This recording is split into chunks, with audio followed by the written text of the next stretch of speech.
Hello, everybody. I'm broadcasting to you live from the Orion spiral arm of the Milky Way galaxy, the solar system, planet Earth, North America, the United States of America, somewhere in between two formerly tariffed nations. Are we going to bring those tariffs back? We shall find out. My name is Brian Engelman. Today is Wednesday, February 26th, 2025.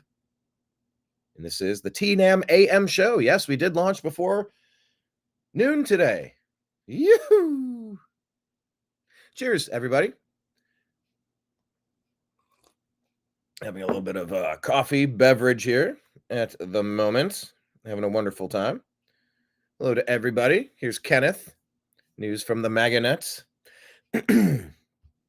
Always great to have you, sir. Today we're going to talk about the House budget. We're going to talk about the Pope. We're going to talk about ICE raids. We're going to talk about Elon and federal workers. We're going to talk about all sorts of things. Vivek running for governor of what state? So we're going to talk about that and unpack it. Please hit like, please hit subscribe, however you are watching. Okay, let's rewind this back. Here we go. Okay, we'll start here with Christy Gnome. Pull up this page. All right, there we go. Yes, please hit like, please hit subscribe, hit the thumbnail or the thumbs up rather, and then the hearts button. Please. Okay. I have found. So this is Christy Gnome talking about the ICE raid leakers. She has information. Found some leakers. We are continuing to get more. They will be fired. There will be consequences. And remember, when they leak information to the press in order to blow an op, they are putting law enforcement lives in jeopardy. They are risking their lives and putting their families in the position where they'll have to live without those individuals any further. So you bet we have used every tactic that we have. If you remember, we talked just last week about how I'm using polygraphs to go after and to really interview these folks because we are a national security agency. I have that tool I can use. Also looking at their emails, looking at their communications. And it's amazing how these bureaucrats who have an agenda to stop the work that we're doing to bring safety to America, how they will sell each other down the river if it's just to protect themselves. So don't worry, I am doing everything to find these leakers and to get rid of them so that we can do our work and our law enforcement officers and agents can do it safely. I have found. There you go. Some leakers. I have found some leakers. Kenneth, there's a couple jokes you could say for that one. I have found some leakers. Who are some people that would say, I have found some leakers? You talk about old men wearing Depends or like new mothers and breastfeeding. There's a lot of jokes to unpack on that one. Sorry, I'm in joke mode. I am in absolute joke mode. I went and did another, I think I'm on week 4 of doing stand-up comedy. Whew. It rewires your brain. Like you start looking at every scenario is like, what's the funny here? What's the follow-up? I don't know if it's necessarily healthy. Making leakers jokes. But I'm here for it. If I can't, yeah, it depends. It does. It depends. I literally just made that joke in a thread. By the way, Kenneth, listen to it yesterday. Thank you, sir. Yeah, definitely not my standard wheelhouse of musical genre, but like it was good. I put it on, let it go. I don't know how to hit play and cycle them, so I had to kind of go individual and play the songs, like kind of going through folder to folder, which was fine. But I did have some tasks that I needed to complete. It is about wordplay. Oh yeah, God, I think I crack my funniest jokes like in the moment. It's hard to sit and write pages of these things. You know, these are the jokes. Whoop, there we are. That's how many I have. And that's for 4 minutes. That's for 4 minutos. 4 minutos.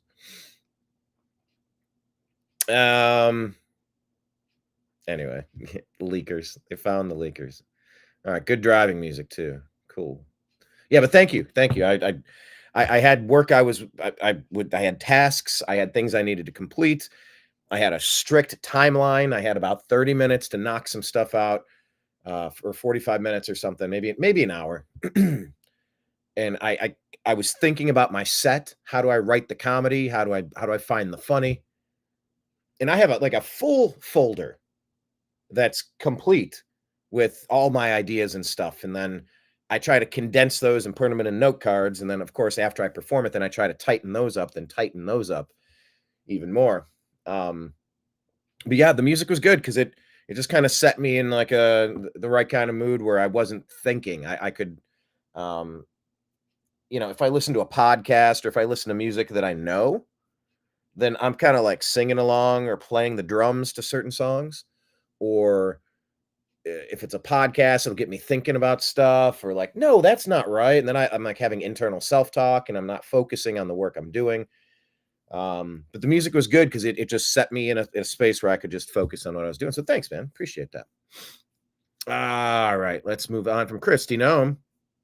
Oh, what we said though, we put a reply here in the comments. Can you see the comments? I don't think so. Let me.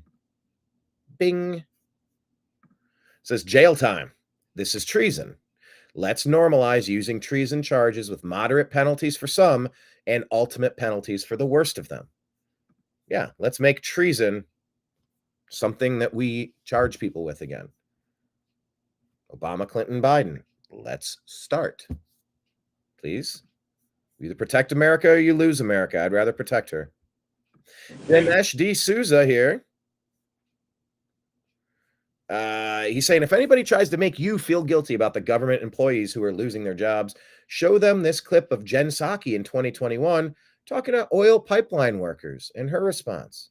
Jen, I do have a question on COVID, but first on energy. When is it that the Biden administration is going to let the thousands of fossil fuel industry workers, whether it's pipeline workers or construction workers, who are either out of work or will soon be out of work because of a Biden EO, when it is and where it is that they can go for their green job?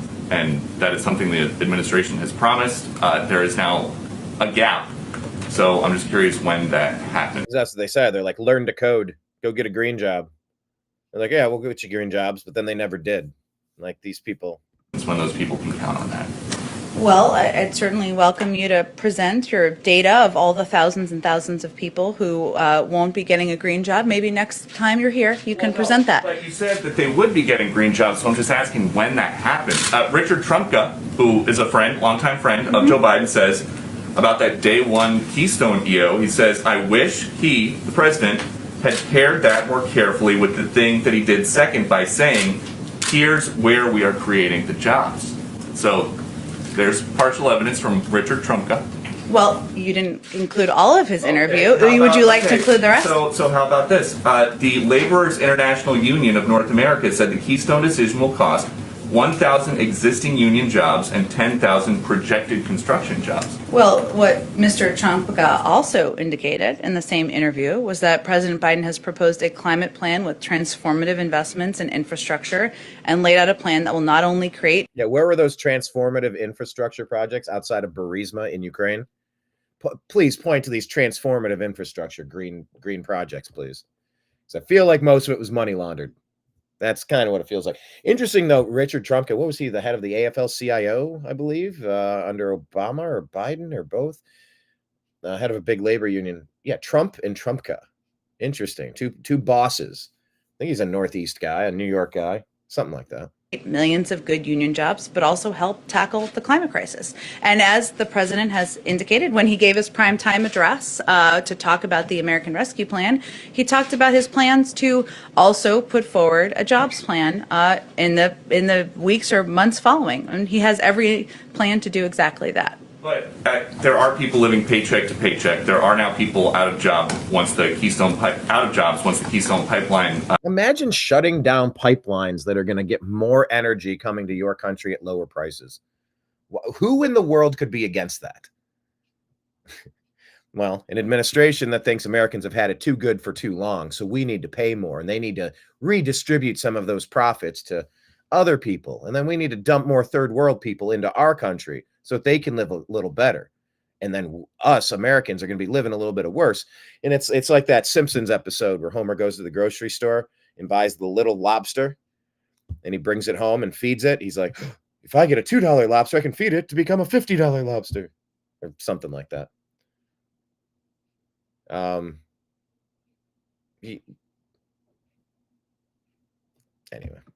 stop construction.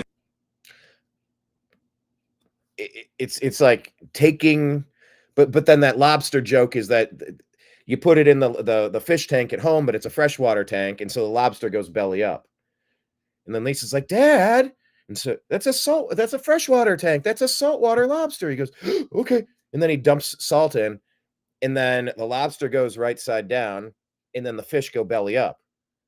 She goes, Dad, now the fish. He goes, hold on, I'm still tinkering. So he's got salt and he has water, and he keeps adding them to the point where they're both floating sideways. And he goes, perfect. That's the Obama doctrine. The Obama doctrine is to lower the standard of living for Americans and to dump third world people into the United States to raise their... He wants everybody evenly miserable. You know, it's not good for the lobster or for those fish in that tank. It's not good for the citizens of America or for the people you're exploiting through through slave labor, bringing in third-class citizens, hiding, not legal. It's just a bad human trafficking abuse situation all around. The stuff that those kids are being subjected to, well, you get it. It's a whole thing. But yeah, it's interesting. Imagine shutting down a Keystone pipeline. Wow, yeah. Who needs energy? Who needs affordable energy in this country? You want to get a $5,000 Doge stimulus? You want to get a Doge dividend check of $5,000? Imagine how much money you'd save if your gas bill wasn't $230. Maybe it was $170. Maybe it was $110. Ching, right back in your pocket.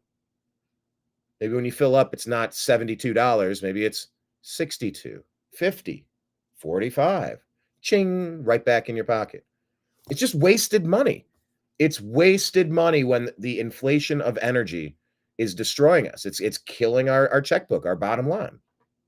So, yeah, I'm just remembering shutting down the Keystone pipeline, this 2021 Joe Biden. It's like, oh yeah, I can't wait to shut down something that's going to help America and Americans. Yeah, they love that. It's been 12 days since Gina McCarthy and John Kerry were here, and it's been 19 days since that EO. So what are these people who need money now? When do they get their green job? Well, the president and many Democrats and Republicans in Congress believe that investment in infrastructure, building infrastructure that's in our national interests and that boosts the U.S. economy, creates good-paying union jobs here in America and advances our climate and clean energy goals are something that we can certainly work on doing together. And he has every plan to share more about his details of that plan in the weeks ahead. Thank you, Jen. I do have a question on COVID, but first on energy. When is it that All right. That was Peter Ducey, of course, in the background. Peter's been doing a good job. This story is no longer available. Okay. This story is no longer available. Okay. What's happening? Do I have to refresh this screen? Hold on. What's that happen? Did I lose a couple stories by taking too long? I think I lost a couple stories. All right. That's weird. Let's jump to our next one. Pinchy. Yes, Pinchy. Pinchy. God, it has been so long since I've sat and watched these episodes, these Simpsons. I don't remember what episode. Pinchy. Whoops. Season. Pinchy. It was Lisa Gets an A. Season 10 from 1998. Okay. The Simpsons started in 88? Okay. Yeah, 98 was season 10. Pinchy.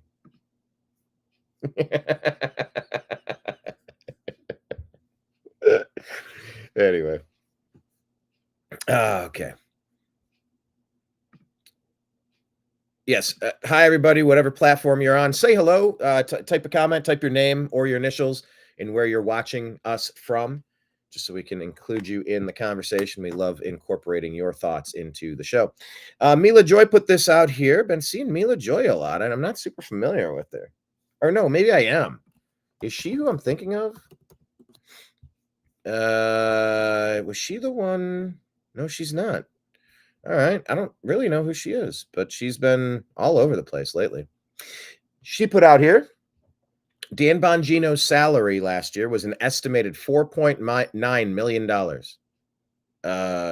Yo, that is good. His new salary will be $221,000. Pete Hegseth's salary was an estimated $2.3 million in 2024. Just by being a Fox guy?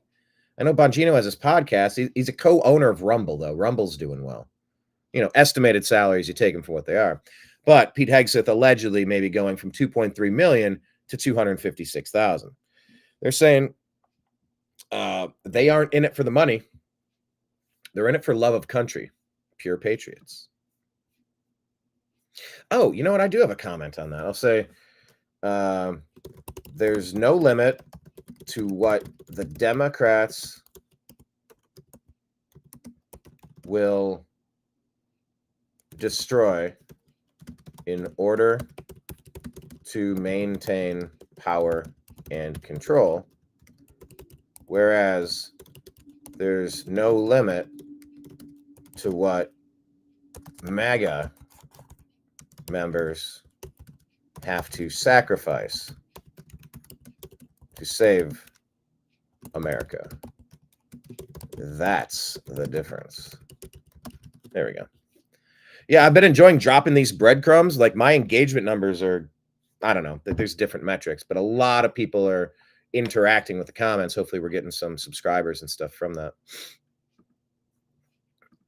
Yeah, all right, next story. That was from Allegiance to Liberty. Here's a reporter talking to President Trump, shared from the right-winged Angel. What do you say to people who worry that targeting an individual firm or individuals who aren't Jack Smith? Excuse me, I've been targeted for 4 years, longer than that. So you don't tell me about targeting. I was the target of corrupt politicians for 4 years, and then 4 years after that. So don't talk to me about targeting. Mr. President, what do you say to people who worry that targeting an individual firm or individuals who aren't Jack Smith? Excuse me, I've been targeted for 4 years. There you go. And we just typed time to target the traitors button. Don't talk to me about being targeted. From Trump and targeted to Tulsi. Tremendous. That's called an alliteration. That was a quadruplet. Yes. All right. Anyway, here's Tulsi Gabbard. So things got kind of weird. Let's just take a listen to what's going on. There's NSA employees really going wild in chat rooms. All right. So what do you do with this? Over 100 people from across the intelligence community that contributed to and participated in this. What is really just an egregious violation of trust, what to speak of like basic rules and standards around professionalism. I put out a directive today that they all will be terminated and their security clearances will be revoked. But the thing here, Jesse, is we got to take a step back because this is just barely scratching the surface. When you see what these people were saying, and thanks to Chris Rufo for putting it all out online, they were brazen in using an NSA platform intended for professional use to conduct this kind of really horrific behavior. And they were brazen in doing this because when was the last time anyone was really held accountable? Certainly not over the last 4 years, certainly not over the last 10, maybe 20 years. When we look at some of the biggest violations of the American people's trust in the intelligence community. So today's action in holding these individuals accountable is just the beginning of what we're seeing across the Trump administration, which is carrying out the mandate the American people gave him. Clean house, root out that rot and corruption and weaponization and politicization, so we can start to rebuild that trust in these institutions that are charged with an important mission of serving the American people, ensuring our safety, security, and freedom. Heck yeah. There are over 100 people from... Our comment was thinning the herd of nonsense. Thank you, President Trump, and thank you, Tulsi Gabbard. You got to shake the trees, if you will. Shake the trees and see what branches fall out. What was already dead weight up there. FAFO. That really is the theme. FAFO. How much are you willing to mess around? Hello, Robin McBride. Greetings from Jacksonville, Florida. Oh, you got your work face on today. Heck yeah. Heading out a bit for your first 70-degree day in days. What's a 70-degree day? I'd like one of those. Yeah, we're not quite at that point. Am I going to see 70? Oh, wait, I might. Hold on now. Oh, no. False alarm. It was previously saying I might see 70 degrees today, but I think we're just going to miss it. Around 2 o'clock. Yeah. And then some rain, too. Hooray for that. Yes, but Robin, that's awesome. Thank you for checking in and saying hello. Work face on. Bam. I shared this one from FAFO Oversight. Federal Agency for Financial Oversight. F around and find out. Brett Lee says, FBI whistleblowers alleging agents are wiping servers clean after Kash Patel's confirmation because nothing says innocent like destroying evidence. If that's not treason, the word has lost all meaning. Okay, so shouldn't the NSA have all of these files in duplicate? Yes. Treason. Oh, yeah, there we go. Let's make earned treason charges great again. We keep hearing these stories that they are the FBI. They have whistleblowers saying they're wiping servers clean. You mean like with a cloth? Said Hillary Clinton about BleachBit destroying information. Man, she got away with so much. Oh, darn it. I got to change the aspect ratio and do it like that, I guess. Okay. So, yeah, I want to get to the bottom of this story. Our question was, so shouldn't the NSA have all these files in duplicate? Yes, let's make earned treason charges great again. I want to get to the bottom of that story. This is the Christopher Rufo report. I believe that kind of that was referenced by Director of National Intelligence Tulsi Gabbard in that previous video. Christopher Rufo says Tulsi Gabbard is preparing a memo directing all intel agencies to identify the employees who participated in the NSA's obscene, pornographic, and sexually explicit chat rooms and to terminate their employment and revoke their security clearances. Deadline Friday. Tulsi says, memo sent. We know who they are. Action is underway.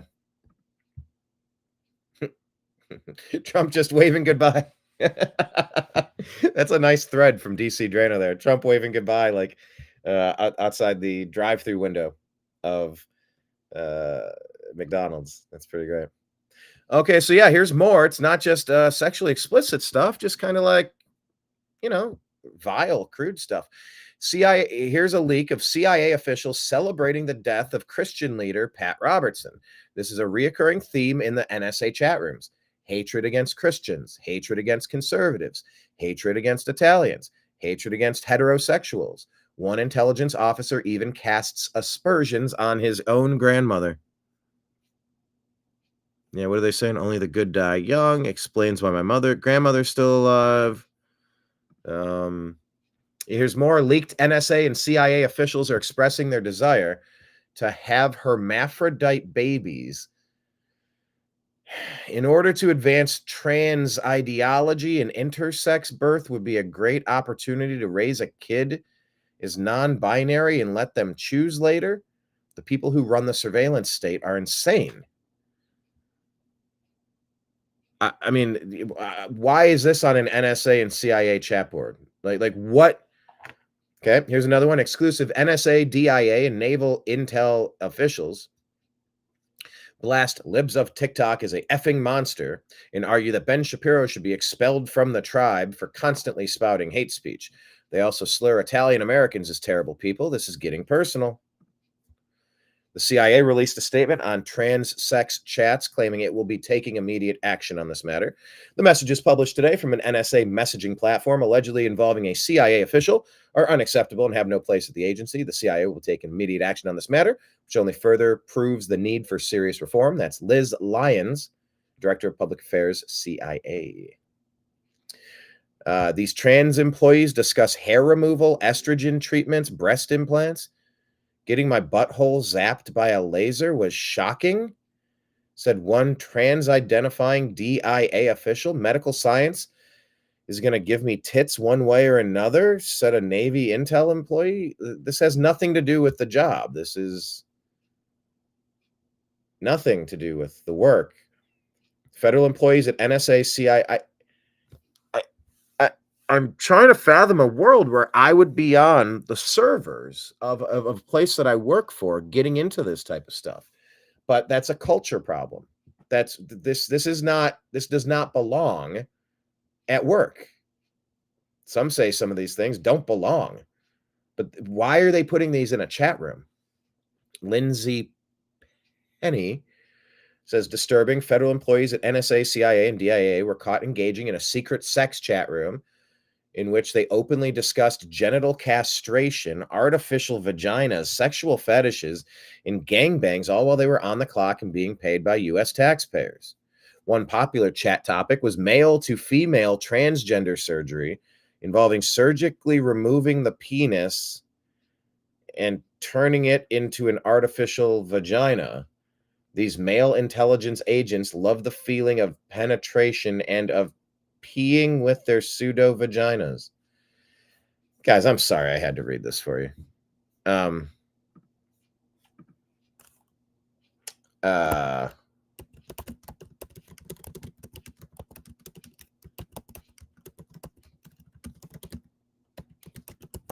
Okay, we're sorry we had to read this, but it does need to be exposed. No business at work. Yeah, deuces. See ya. Okay, so we shared this. Every Democrat in the House of Representatives just voted against no tax on tips and no tax on overtime. So, look, here's the question. What was the budget really doing? It was reported a lot of things. I'm sorry, a lot of things were reported, but I guess the House budget is a lot of guidelines and not necessarily the specifics that some of these early reports were contending. So even the budget that was approved didn't include no tax on tips, no tax on overtime. There were recommendations, is my understanding. But Greg Price was saying Democrats don't care. They only want to spend your money. I'm trying to unpack the budget thing.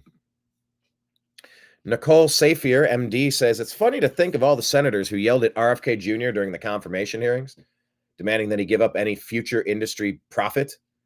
Meanwhile, the outgoing head of the FDA drug division just took the CMO position at Pfizer.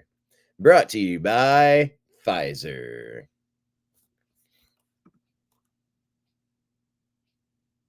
Yeah. We'll say how quaint.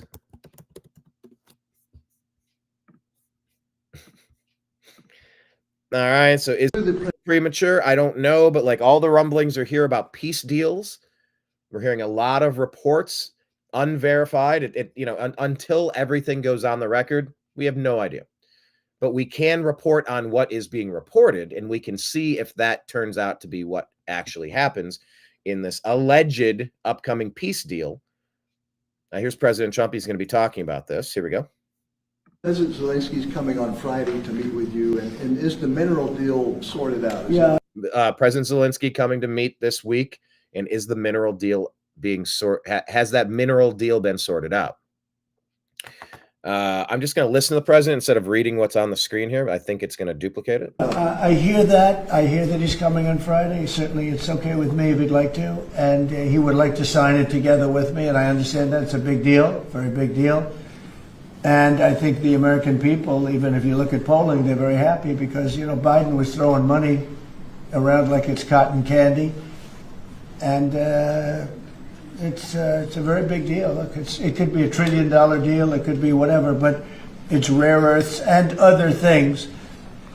And look, we're spending hundreds of billions of dollars on Ukraine and Russia fighting a war that should have never, ever happened. That's a war that would have never happened if I were president. And it didn't happen for 4 years. People say, how do we know that it didn't happen for 4 years? Would have never happened. And nevertheless, this guy went into this situation and he spent money like nobody's ever seen, $350 billion. The other thing that we don't like is that Europe has spent $100 billion. We've spent $350 billion. Why is that? Europe gets their money back because they spent it in the form of a loan, and we just gave them, whether it's 300 or 350 billion, nobody really knows. They can't even tell me the answer to that. But it means probably more than that. So what we're doing is now we're saying, look, we want to be secured. We want to get that money back. We're helping a country through a very, very big problem, a problem like very few people have had. Shouldn't have had this problem because it shouldn't have happened, but it did happen, so we have to straighten it out. But the American taxpayer now is going to get their money back plus. The President Zelensky's coming on Friday. All right, so I do think the text here is worth reading. And it is a little different. So let me say, the text says Zelensky is flying to the USA to sign a deal made with President Trump. Not finalized. Here are some key details. The United States will earn 50% of the future revenue from Ukraine's mineral wealth as repayment for the United States tax dollars spent on the war. No membership to NATO. Ukraine was never going to join NATO. That has always been a line in the sand for Russia and what started the war in the first place. Oh, I think I can change my aspect ratio again. Yeah, some of these work and some of them don't, so I forget. Yeah. Ukraine not joining NATO has always been a line in the sand for Russia, and that's what started the war in the first place. No, according to the Golden Age America post here. No boots on the ground. Zelensky tried to backdoor NATO membership by placing U.S. or European troops on the ground in Ukraine. Instead, there will be a demilitarized zone. Ukraine concedes territory. Exactly how much is yet unknown, but Ukraine was never going to get all of its territory back any more than they were going to join NATO. They continue, I haven't seen any concessions released by Russia yet, so get ready for more Putin puppet hoaxes. But the reality is Ukraine never had a chance against Russia. And yeah, they're not in a great bargaining position. They should have never put their faith in these deep state Democrats. Victoria Nuland, Joe Biden, Barack Hussein Obama, the deep state. Biden started this war. Boris Johnson sabotaged a peace deal. Likely millions died and hundreds of thousands injured. I lost the rest of them. But we just made a post, said, what a difference a competent president makes. Make Earth peaceful again. MIPA. MIPA, everybody. We want MIPA hats. Now, check this out. I love this energy. Take the thing that people are griping about and find a way to make some lemonade out of that. The email, and I honestly feel like this is a federal employee that got the email, and she honestly felt like this is a great opportunity to outline what you as an employee bring to the bring to the federal government. And it is really good what you outline. They could give you an opportunity to get a promotion or something. God forbid they ask you what you've done. Any other job, they'll ask you at the end of the week, at the end of the month, because I used to do bookkeeping. Okay, so what did we do, at the end of the month? What are the clients that we have to, gear towards to? So at the end of the day, God forbid anybody make any, and it's just democratic thing. It's like, I don't want to get the parties into it, but they don't want to go to work. They want to work from home. People are not working from home. This is what you signed up for. If you don't like it, resign.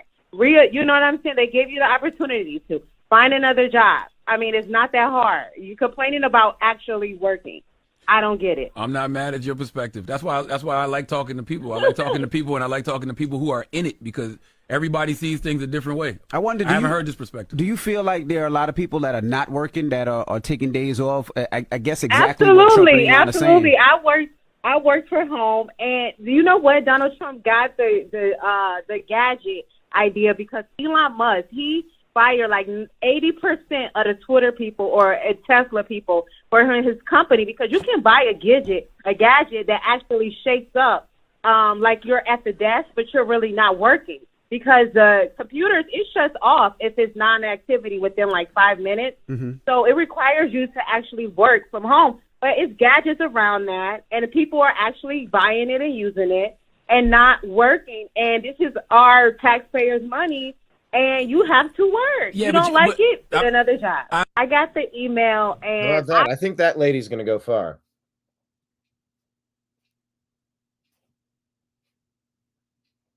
Without a doubt.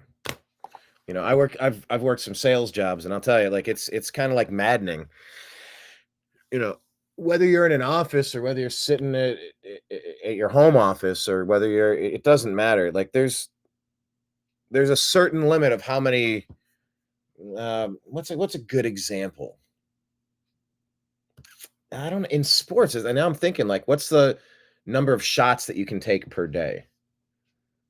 My goal was always to have a highly, geez, I had the wrong aspect ratio. Erg.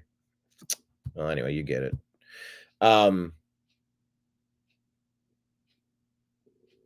Anyway, I'm just gonna bail on that. Hey, David Ban, what's up? What is interesting? Which part do you find interesting, sir? Which part is interesting? The comments work best when there's a full thought with a full sentence, so I can quickly glance at it and know what we're referencing. But thanks for joining us again, David. Glad you liked yesterday's show. Glad to see you again. I guess what I was getting at is that when I worked in sales, and that's work from home, and it's like, some people are like, oh, you got to make 100 calls a day. You got to do this. It's like, I could just be throwing my seeds out all over the place, or I could really take my time and figure out where the best 20 spots to put my seeds will be. Make sure they're fertilized, make sure that it's the right soil, make sure it's facing the right direction with the right amount of sunlight. It's like, I take really good shots and I filter, and yeah, I mean, you can pay somebody from India. You can pay somebody from Indonesia to just go through an auto dialer and just make as many calls as possible. But it's like, you don't want to just call anywhere. You want to call the most promising leads.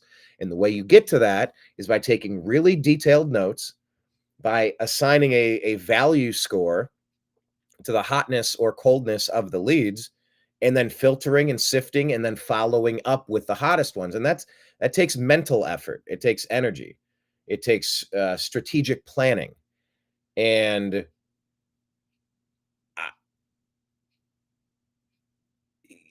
there's quantity and quality, and there's a blend of that. But yeah, I mean, I don't know. I don't think that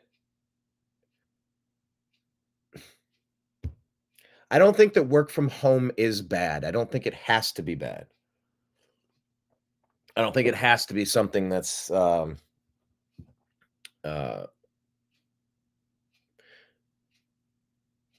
it's about results, really. Like, are you doing the job that you're supposed to do, whether you're in an office?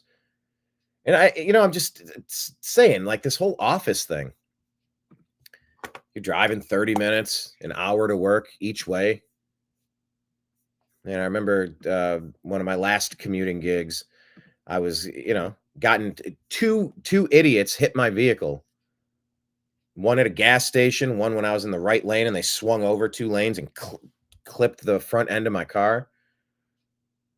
Accidents I didn't need to have, oil changes I had to pay for, 50, 60, 70 bucks in gas every week and a half. All of that time and energy that takes. Because then it's like, well, okay, well, you work 8 hours a day. Do you, though?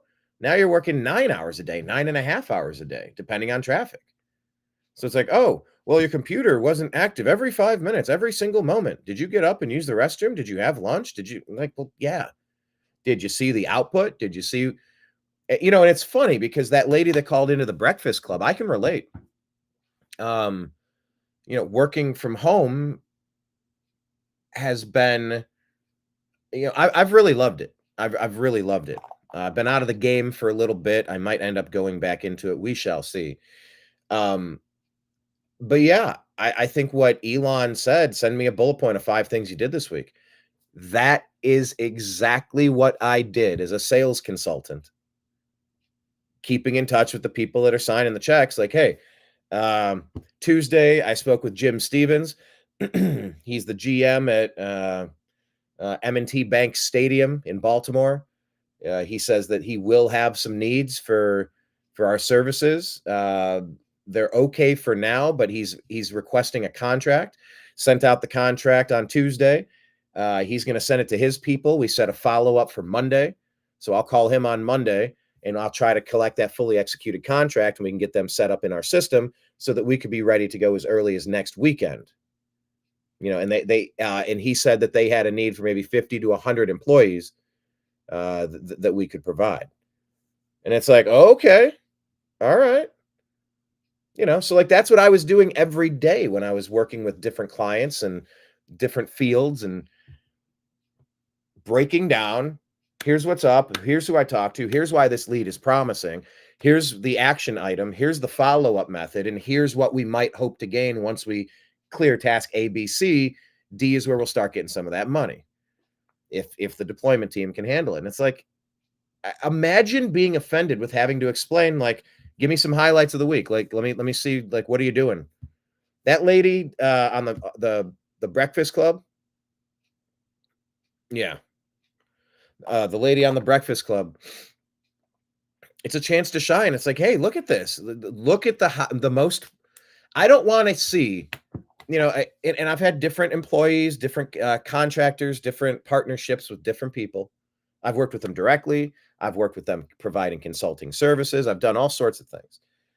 And some people are just like, oh, well, I made 100 calls. You make 100 calls? Well, why aren't you making 100 calls? And you're like, okay. Kenneth, you're right. You used to dial for dollars to do mortgages. You know, and I did a little bit doing consulting services with real estate. And it was just trying to locate people who wanted to sell homes. And man, people were annoyed. They don't want to be called at home. They don't want to be, you know, they get these calls all the time. Take me off the list. I don't want to deal with this. You know? And I found out relatively quick. I had a couple of promising leads and all of them fizzled. And I went, I don't think this is for me. And so I tested it out for a little bit. I'm like, I don't think it's for me. What I like is pre-qualifying people to know, like, that person at this company and, you know, signing up Fortune 500 companies remotely. I don't have to go to Seattle to run the sales office of Seattle. I don't have to go to San Francisco to run the sales division of San Francisco. Now, occasionally clients would ask, hey, can we meet? And I'm like, you know, I'm based in Los Angeles. I could. I mean, really, it's all the details are laid out here. Is there anything that it being in there in person could, like, you know, do we have to drop $600 on a flight and, you know, rental car or Ubers and this, that, and the other? It's a whole day of lost productivity. Like, I can't do anything else. Like, the whole day is dedicated to you. I didn't like in-person meetings. They were highly inefficient. I did them if I had to, but honestly, like, the rate of those people, I don't think the closing rate was all that fantastic with the in-person meeting either. It's like they just wanted to see you do a song and dance. It's like, I don't need to do a song and dance. I got a good product. You're in the market that uses this product. We'd like to be considered amongst your several vendors. Just put us in the list. Let's see if we can provide and become a reliable source. And hopefully we can work our way up. We want to be your number one provider, but, like, let's just get us in the system and get started. Like, no risk, no reward, no risk on your part, really. So the whole, like, you have to be in an office, man. When I was in an office, God, it's so much chit chat. The chit chat was like, and that's not a knock on the people that I've worked with. And I'm not talking about one specific job. I'm talking about several. You know, then you start getting into banter, and then they're bitching about their day or their significant other, and they're spilling the tea, and they're prying into your personal life, and they're creating jokes. And then you're like, I don't know. You know, it's like, jokes are fine, but I don't know about work. Like, let's just not mix these worlds. You're fine, you're nice, but, like, I'm not here to talk to you. I'm here to do the job. But it's a lot of inner office politics, and then you get kind of caught up in the weeds about they're bouncing ideas off of you. And yeah, in some ways that's fine. Like, but that's, like, mainly if you're in engineering and, you know, maybe in an innovative tech space or something, but not when you're running a sales division. Like, just leave me alone. Don't make me commute. Let me make the phone calls. Let me line up the most promising leads. I'll collect the fully executed contracts. We'll get these people onboarded. There'll be clients, and I can start signing up for that sweet, sweet commission check. Like, let's get those residuals flowing. I've done it. I've succeeded at it. I've had clients all across the damn country from different locations. So I'm not buying into the fact that you cannot work from home. You know, I don't want that to become a narrative just because, look, they're saying there's a lot of ghost accounts. There's people who are on payroll that aren't people. There's illegal aliens that are on the payroll using a fake social security number, working a fake job, collecting our stolen money. Yeah, we got to filter that out. That's step one. Like, of course you do that.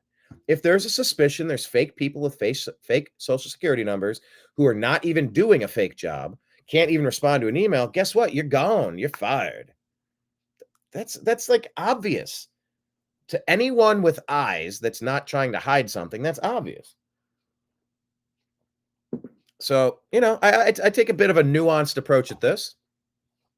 David Bann says, hopefully they will weed out the lazy people and the defiant people as quickly as possible. Exactly.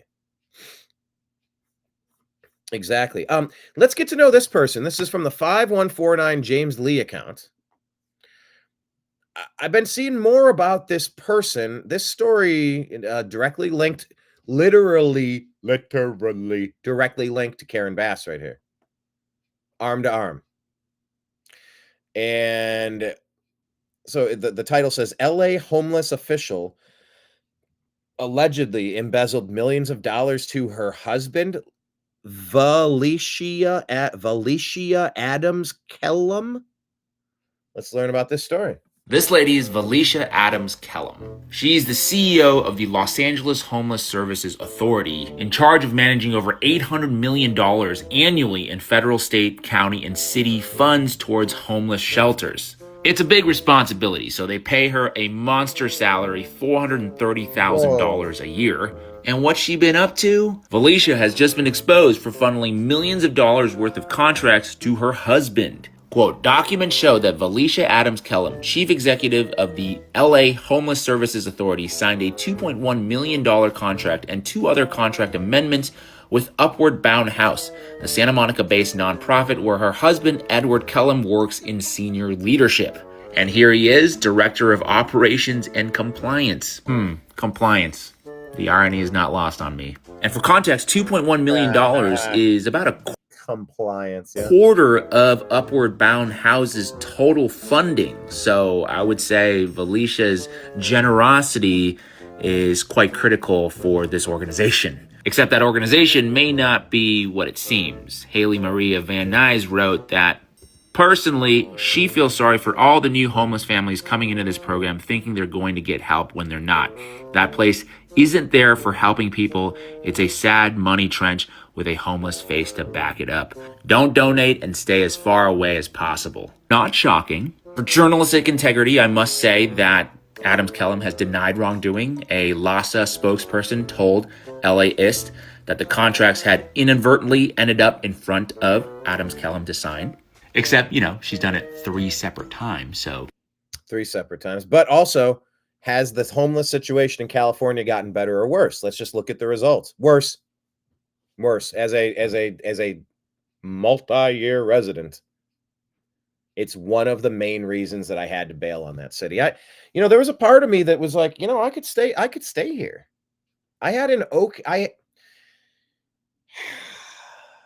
I was yearning to escape that place. Don't get me wrong, but I also had a decent thing set up. I had a comfortable, somewhat comfortable living situation, but the junkies started making it uncomfortable. The homeless started making it uncomfortable. Drug addicted, mentally ill people creeping all over the property and breaking in and stealing and home invasions and attacks in the streets and fires being set to cars and buildings. Like, dude, junkies are like the scourge of society. And most of your homeless you're going to find are junkies and mentally ill people that need help. They don't need to let them put their squalor tent up on the sidewalk that you have to walk around, hypodermic needles. And God, at the end of my street, they were They were turning tricks in a tent. There was a tranny turning tricks in a tent. A trick turning tranny tent. That's a lot of confused. And it was like right by a school. So it was like,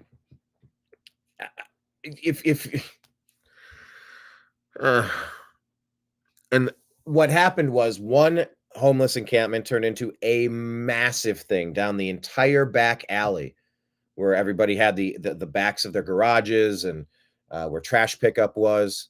That whole area turned into a monstrous trash pit. California's turned into a monstrous trash pit. You don't help anybody by just allowing the vagrancy to continue. Has homelessness gotten better or worse? Well, I don't know the specifics of this story. These are allegations, and everybody's innocent unless proven guilty. But what we said is allegedly stealing money from the poor to enrich her family should rise to the level of treason, right? Stealing from the homeless is the lowest form of debauchery. Does California have zero oversight or what? Not shady at all. The agency also said that they have pledged additional staff training to prevent future incidents. Such a joke. This lady is Valicia Adams. So let's keep investigating that. But I mean, anybody linked to Karen Bass at this point, you got to wonder.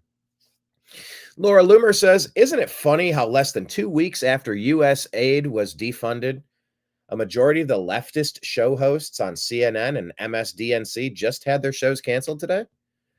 They were literally subsidizing their multi-million-dollar salaries for their DEI commie propaganda with our tax dollars.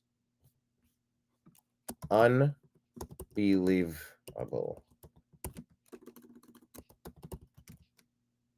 Oh yeah, there we go. Always follow the money. There we go. We'll say that. That's wild. And now they're gone. It's funny how that works. Here is this Stephen Feinberg testifying for the Senate Armed Service Committee. Here's a Democrat trying to blame Trump for Biden's foreign policy failures. The senator that just asked questions wanted to bring up the Afghanistan withdrawal. That's very, very close to me. That hits home. And you're going to lay the withdrawal on President Trump and say it was his fault?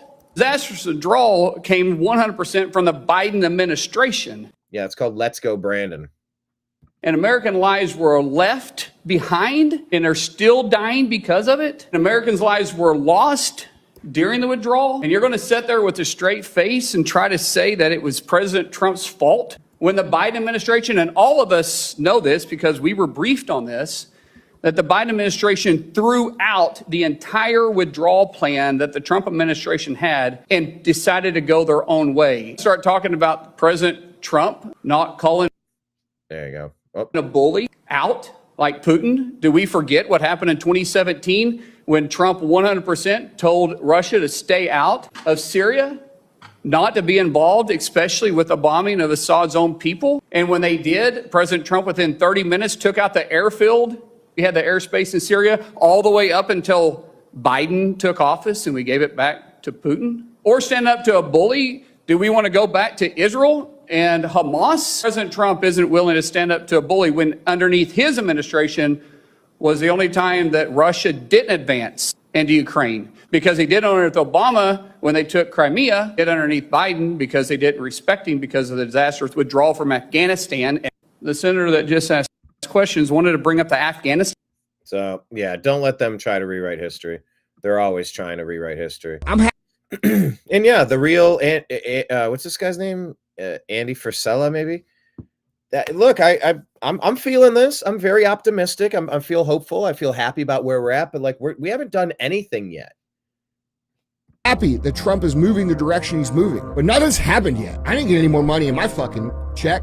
Did you? Nope. Yeah, did you? I didn't see anybody go to jail yet. I haven't seen shit. I've seen a bunch of shit on the news about these things they were going to do or that are trying to do. And I understand, like I said, it's going to take time. But until I see these things, I remain highly skeptical of the promises that are being made. And we should all be very aware that we are cheering and being excited for things that we should have already had. Until I see accountability for what happened during COVID, until I see the financial oppression in this country stop, it doesn't matter what they say. It doesn't fucking matter. It doesn't matter how many stories Fox News puts out about what's gonna happen. The shit does not matter until it's done, to me.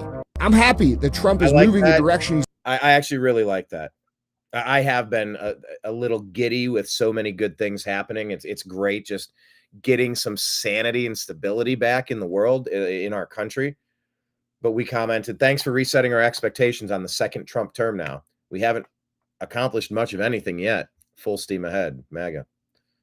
Yeah, we haven't really done anything yet.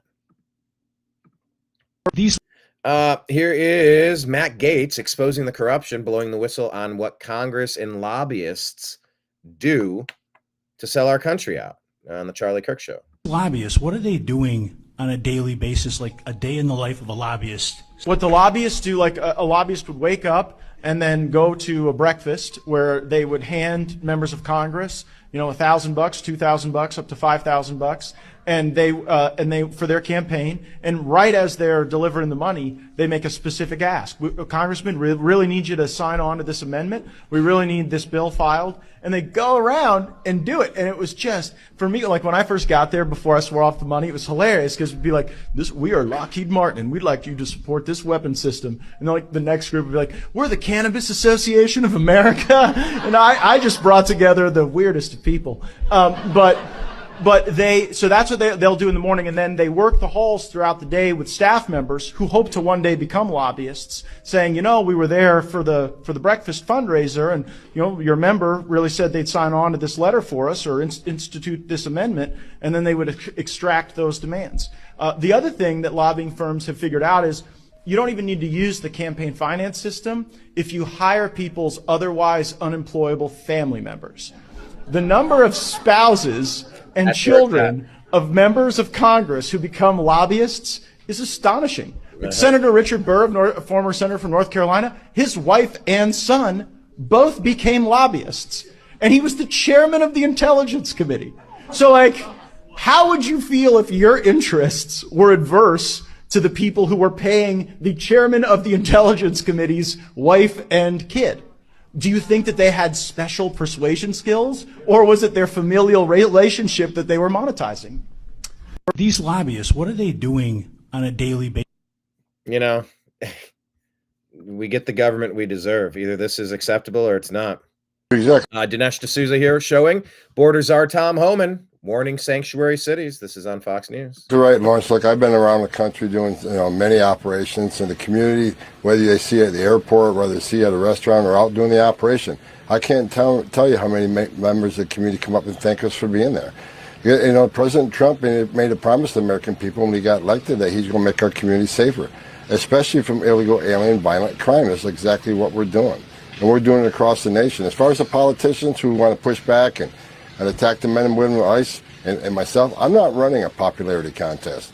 I'm out there doing what the president promised the American people we're going to do. We're out there enforcing the law without apology. We're going to keep coming. You can put all the roadblocks you want up. We're going to keep coming. For these sanctuary cities who want to push back and impede us, we'll double the man force there. We'll double worksite enforcement there. We're not going away. We're going to keep coming at them until every criminal illegal alien gang member, every illegal alien criminal is eradicated from this country. That's when I'll be satisfied. Exactly right. I like that. We typed restoring law and order to America's blue cities and states is long overdue. Thank you for prioritizing common sense policies that prioritize Americans and common sense immigration laws. Here you go. Finally going after News alert. According to the Washington Times, Kash Patel's FBI opening an investigation into James Comey. The Times reports that Comey launched an off-the-books honeypot operation against candidate Donald Trump. According to a whistleblower, he sent 2 female undercovers to infiltrate Trump's 2016 campaign and told them to act as honeypots, spies who use sex to get what they want. And the honeypots ingratiated themselves into the top ranks of the campaign. If true, that means the Obama administration was conducting multiple phony investigations into Trump without any evidence. The whistleblower says FBI employees were told to shut their mouth about. You know, I don't tell this story often, but I did. Never mind. I'm not going to tell About the operation. And one of the agents was transferred to the CIA so she couldn't testify. This investigation into Comey isn't about revenge. It's about justice. Cash and Bongino are going to get answers. But news alert, according to the Washington. Just cut off there. Yeah, we said that Comey, Clinton, Obama, Biden, Pelosi, Cheney, they all need to be indicted for their treasonous acts. I know it's a reoccurring theme with me. It's a bit of a broken record. This one here, we're going to play this from Vivek before we do. Hello, Alan. Thanks for joining us today. Always good to see you. Alan says, okay, what's this? Alan says, I can disagree on working from home. If you want to, then it should be a contractor, not a salary or hourly wage. Yeah, I mean, well, I've done, I don't know. You know, I worked for a nationwide. Look, and if you're trying to get talented people, like literally, what do you need a sales guy to be at your corporate headquarters in? Oh shit, where you at, Alan? You're in not Iowa. You were talking about lady basketball, and not Nebraska. You're Northwest Dakota, Montana. Where are you again? You're in the Northwest, like the over there somewhere. Nebraska, Iowa.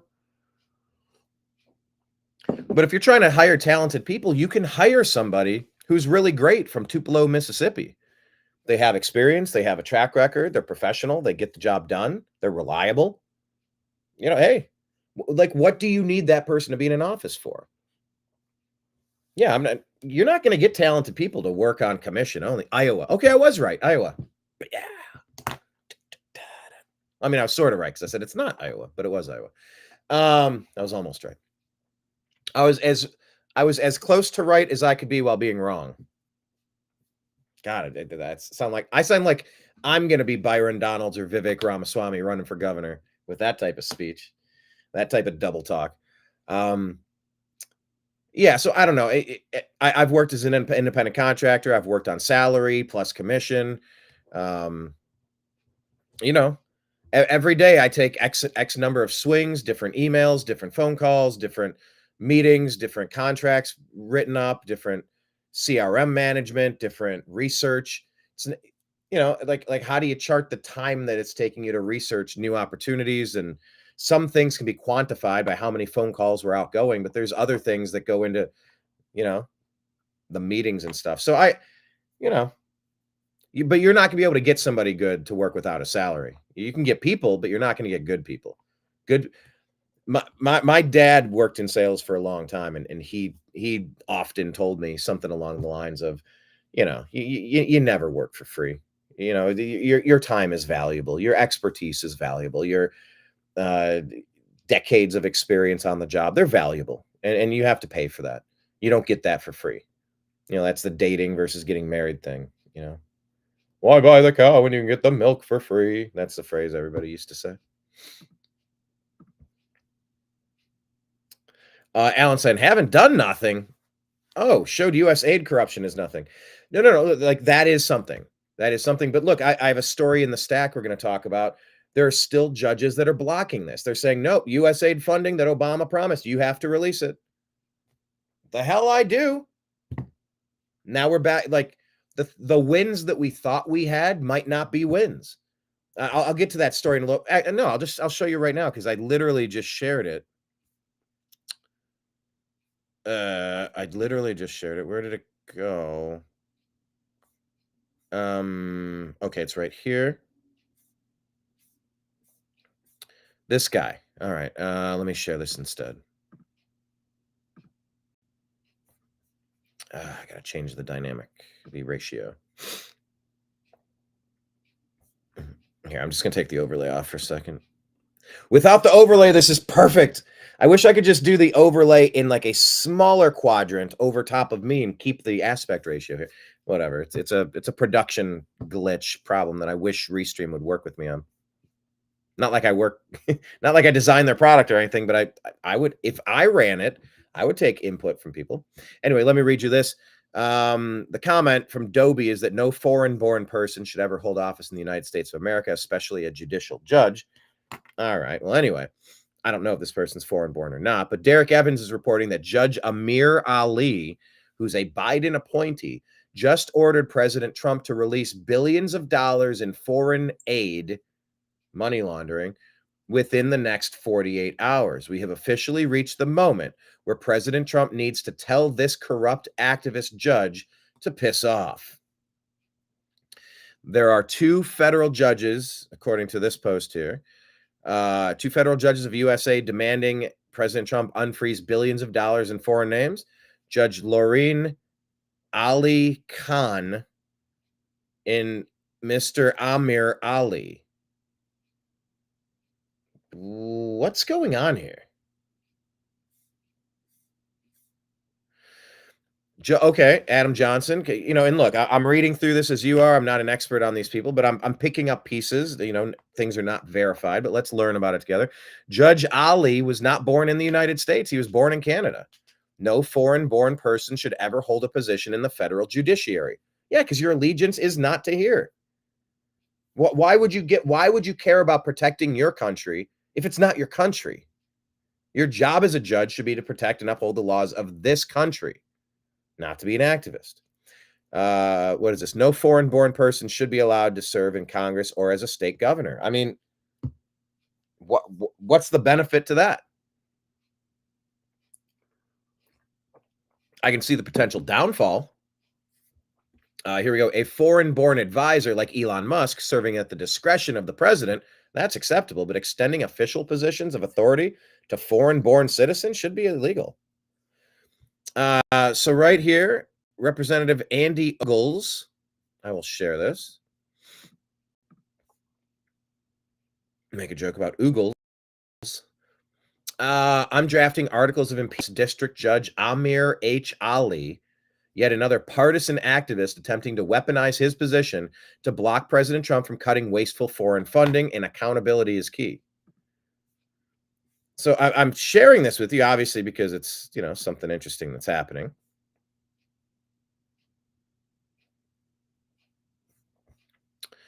Let's switch back. But to Alan's comment, no, Paula Abdul, the great American philosopher, Paula Abdul once said, you take 2 steps forward, you take 2 steps back. We come together as opposites attract. Is that what it was? 2 steps forward. Is it 2 steps forward, 2 steps back, or 1 step back? Which one is it?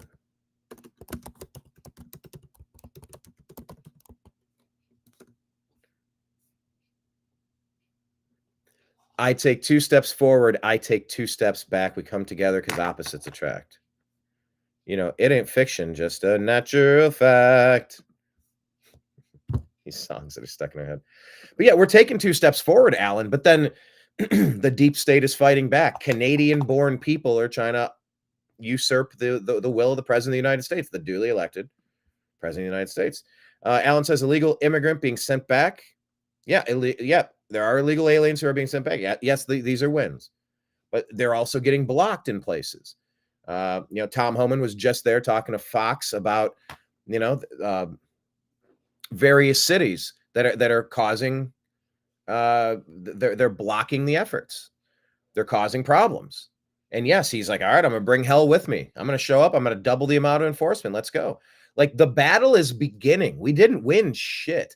Yes, we have. We have sent plane loads back. We have sent bus loads back. We have secured and stabilized the border. Not done yet, but it's better. No, we're definitely taking steps forward. And I've been super excited for the month. But, you know, listening to that guy, that Andy Frisell, I'm like, you know what, though? Like, we are taking 2 steps forward and there are 2 steps back. It's a boxing match.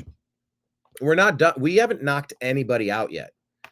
The Epstein list isn't out. The JFK files aren't out. The Diddy files aren't out. The 9/11 files aren't out. The Gulf of Tonkin files aren't out. RFK, MLK, what else do I have to say? Marilyn Monroe files aren't out. The UFO file, like, there's so much that is still just deep statey. And it's like, yeah, we think we've won, but, like, have we? So yes, we have stabilized the border. I agree completely. How about border? Oh yeah, border crossings are down 95%. That's a huge win, of course. Agreed. So if you're saying nothing is getting done, then you have blinders on. Right. But like I said, I think it's Paula Abdul. I take 2 steps forward, I take 2 steps back. You're getting some wins, you're getting some pushback. Elon's getting into Doge, and then they're pushing back. They're trying to cut funding, and judges are nope. You got to fund these people, and it's a tug of war right now.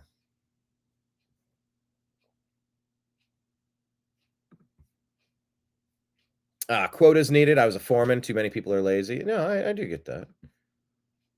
Yeah, and all these judges that do this crap should be investigated and find out their background. Well, I mean, I think it's obvious. I think it's obvious. Canadian born. Do I need to say more? You know what I mean? A Canadian. You know, a Canadian. But yeah, you did say. I think I skipped over the other thing you were mentioning here. Where did it go? I saw that you. Yeah, there we go. Byron Donalds. Is it Donalds or Donald? Byron Donalds? I got to double check. But Donald announced today. Byron Donald running for Florida governor 2026. Yeah, DeSantis. DeSantis seemed a little, I don't know. He wasn't a super big fan of that. It didn't seem. Maybe he had somebody else handpicked. I don't know. But Trump seems to be backing Byron. Byron's been a solid voice. He's been a good voice. It's a net positive for the MAGA movement. Absolutely. Could he eventually go for president one day? I don't know. Could governor be a stepping stone? You launch from Florida to become a governor and then go to the presidency. You were in the Congress and then you were in the governorship. And from the state of Florida, if you carry Florida, like that's a huge MAGA push. Ooh, what if little Ronnie D's going to get, I wonder what he's going to do when his term's up. I don't know, but he tried to come at the king and he missed. He went after Trump. Now, I don't know what it's like to have to pay off a porn star, but I'm like, I'm done with you, Ronnie D. This dude's getting lawfared into oblivion and you're piling on. I'm done with you, Ronnie D. Ronnie D does a lot of great stuff, but little Ronnie D like really upset me with that. The Democrats, if nothing else, and I mean nothing else, if they don't bring anything else to the table, the one thing they do is they circle their wagons. There's a show I've been watching on Netflix called American Primeval, and it's about what time frame is it? 1800s. It's about the Conestoga times and like going across the plains, and there's like different factions. You have the United States military, you have Brigham Young and the Mormons, and you have the Indian tribes, and you have the white expansionists, the settlers. And where the hell was I going with that story? Engelman 2028. I'll take that. All right, I'm in. Fight. What the hell is the point? What was I starting to say about oh, I got it now. This has been happening to me a lot. I am literally making a point. My brain is firing on so many, but I've always been this way. I hung out with a buddy yesterday. We talked for hours about all sorts of stuff. And this happened to me over and over again. What was I saying? What was the point I was? Oh, okay. Here's what it is. I got it now. Because I'm thinking about 10 things at once and I start talking, but I can't catch up to where my brain already was 10 seconds ago while I was finishing the current thing I was saying. And then I'm already on to the next 3. And I'm like, hold on, what was the connective tissue between this point and that point? So I'm watching on Netflix American Primeval. It's interesting. It's a 6-episode thing. It's maybe hour-long episodes. It's all right. The Democrats, if nothing else, they circle their wagons and they protect their dirtbags. They protect them.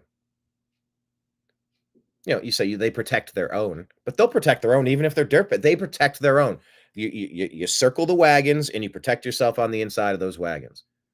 There were a lot of attacks from Mormons, according to the show. A lot of attacks from the Indian tribes, according to the show. And the Democrats protect their own. Little Ronnie D had a chance. He had one of the biggest voices coming out of the COVID nonsense, doing a great job in Florida. So many people moved to Florida. He won his election in like the biggest landslide since watching the Cavaliers play the Orlando Magic last night. Go Cavs. I mean, really on track to compete, maybe win a championship this year. For reals. But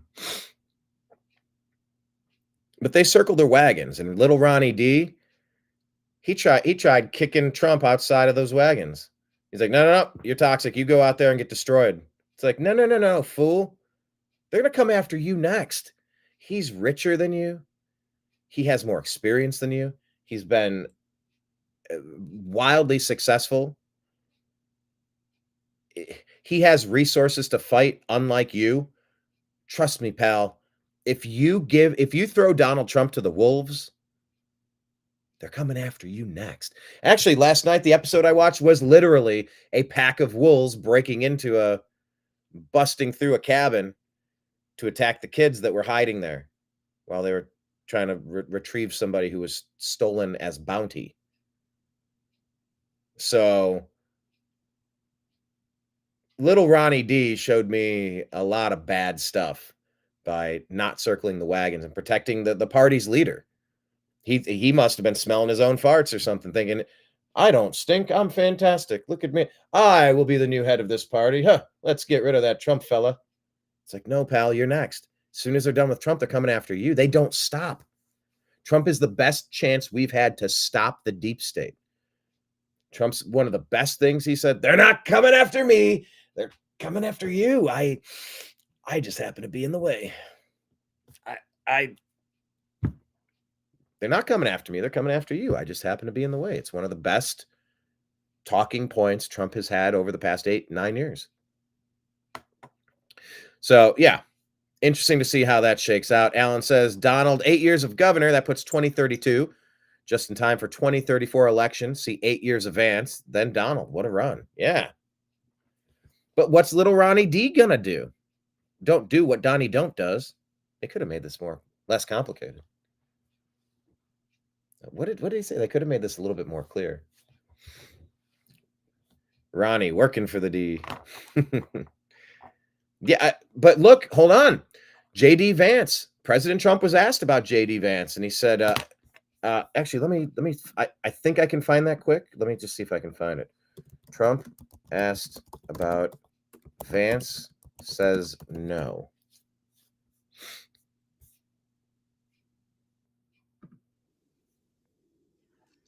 Okay, here it is. Let's remember this. This is Brett Baer sitting down with President Trump. Aspect ratio. Comments. Ugh. Okay. Up and down. Nope. All right, let's do that. Drop that. I'm over here in the corner. Okay. Yeah, we'll roll with this for now. Here we go. Do you view Vice President J.D. Vance as your successor, the Republican nominee in 2028? No, but he's very capable. I mean, I don't think that I think you have a lot of very capable people. So far, I think he's doing a fantastic job. It's too early. We're just starting. But by the time you get to the midterms, he's going to be looking for an endorsement. Yeah, a lot of people have said that this has been the greatest opening, almost 3 weeks, in the history of the presidency. It's definitely been the fastest and the most stuff Well, happening. we've done so much, so fast, and we really had to, because they have really, what they've done to our country is so sad. It's so sad. We're going to be bigger, better, and stronger than ever before. But that is interesting. Just to play that one more time. Do you view Vice President J.D. Vance as your successor, the Republican nominee in 2028? No, but he's very capable. I mean, I don't think. No. Wherever I shared this from, I'm not super into Q stuff, but the person that posted this here, I'll bring it up since that's where they mentioned it. When asked if he viewed J.D. Vance as his successor, President Trump said no. In Q Job 2609, it was asked, is there a plan in place for after Trump? And Q replied, yes. So let's see what happens. Yeah, I don't put a lot of stock in that. It's interesting. Is there a plan in place for after Trump? Yes. And when Trump was asked, is Vance your guy? No. So, I don't know. I don't know what 2028 will bring. obviously we got to focus on 2025, but life comes at you fast. Life comes at you fast. Yeah, it's very interesting to see where we might be headed. Let me go back to sharing this tab. And let's get to Vivek Ramaswamy. Vivek is saying, I want to run the great state of Ohio. I don't know why I tried to make him sound like Arnold Schwarzenegger. Arnold. Vivek running for Ohio governor. I mean, I'm listening. To bring down the income tax eventually down to zero, because you deserve to keep what you earn. It is your money, not the government's. We need to bring down property taxes in this state immediately, eventually down to zero. If you own land, it should not feel like it's a lease from the government, and yet so many Ohioans are paying as much in property taxes as they are on principal repayments on their mortgage. That is wrong, it is un-American, and it will end one way or another on my watch as your next governor. We need to bring down the income tax. I mean, really? Property taxes. They take out a ton in property taxes. And we said if we fix Ohio, we fix America. So I'm listening. I kind of like that. Here's Republican lawmakers promoting the No Tax Dollars for Terrorists Act. Take a listen here. They're saying that Biden gave how much money every week to the freaking Taliban? This is unbelievable. And explain to me how this is not treason. Watch this. $40 million per week in taxpayer money is ending up in the hands of the Taliban. Cash is flown by charter jets into Afghanistan. It's auctioned off to the Taliban in order to exchange it for the Afghan currency. From there, the Taliban will get it to the NGOs who have to pay taxes on that money. The NGOs have to be approved by the Taliban. And every time the NGOs spend the money, the Taliban will take a cut. When the money is exchanged for the Afghan currency, the Taliban take a cut. The Taliban also determine who can receive foreign aid. Most of the time, these people are either Taliban or Al-Qaeda. These people are the sworn enemies that hate Christians and Jews and treat women like cattle. Why on earth are we allowing U.S. dollars to end up in their hands? This is unbelievable. And explain to me how this is not treason. Watch this. There you go. We said that sounds like the Obama doctrine carried out by Biden was directly aiding and abetting enemies of America, a.k.a. treason. Nuts. If that report is true, I don't even know where to go. Raging West here is saying before the election, Germany's new chancellor was promising to close the border. But yet, less than 24 hours after winning, he says none of us want to close the border. How is this allowed? Fall meiner Wahl zum Bundeskanzler der Bundesrepublik Deutschland. Anyway, that's the post. It sounds like a bait and switch. Actually, that's what I'll say. Sounds like a classic bait and switch move. So maybe the German people can switch by recalling this person immediately. If Germany can't protect their borders, they will cease to be a country. Make Germany great again. Uh-oh, that comment's getting dangerously close to being something toxic. Here's more of Vivek Ramaswamy. Alan, Kenneth, Robin, other people lurking in the chat. I got a question. How do you feel about the format of the show where I bounce around between topic and topic? Obviously, if I had a producer, we'd have the stories in chronological order and everything will be, all right, well, we'll hit these 5 stories in a row, then we'll bounce and we'll go to another topic. I don't mind it because like I said, my brain is firing on so many synapses. I don't mind. It's just like I'm scrolling at home. Alan's got to go to town. Wait, you're going to town? Or we got to go to town? You're going into town, or we got to go to town on the bad guys. But yeah, I'm really enjoying the format, but I know it is a little kind of peppered here, there. We're back to the same story we talked about earlier. Is a different clip. Like, that's how my news feed is. When I'm scrolling, this is how I encounter it, and this is how I share it with you. So if you have any thoughts on that, I'd be curious to hear it. Not like I really could change it that I know of, but here we go. Here's more Vivek for Ohio telling you about what he wants to do. Oh, no volume.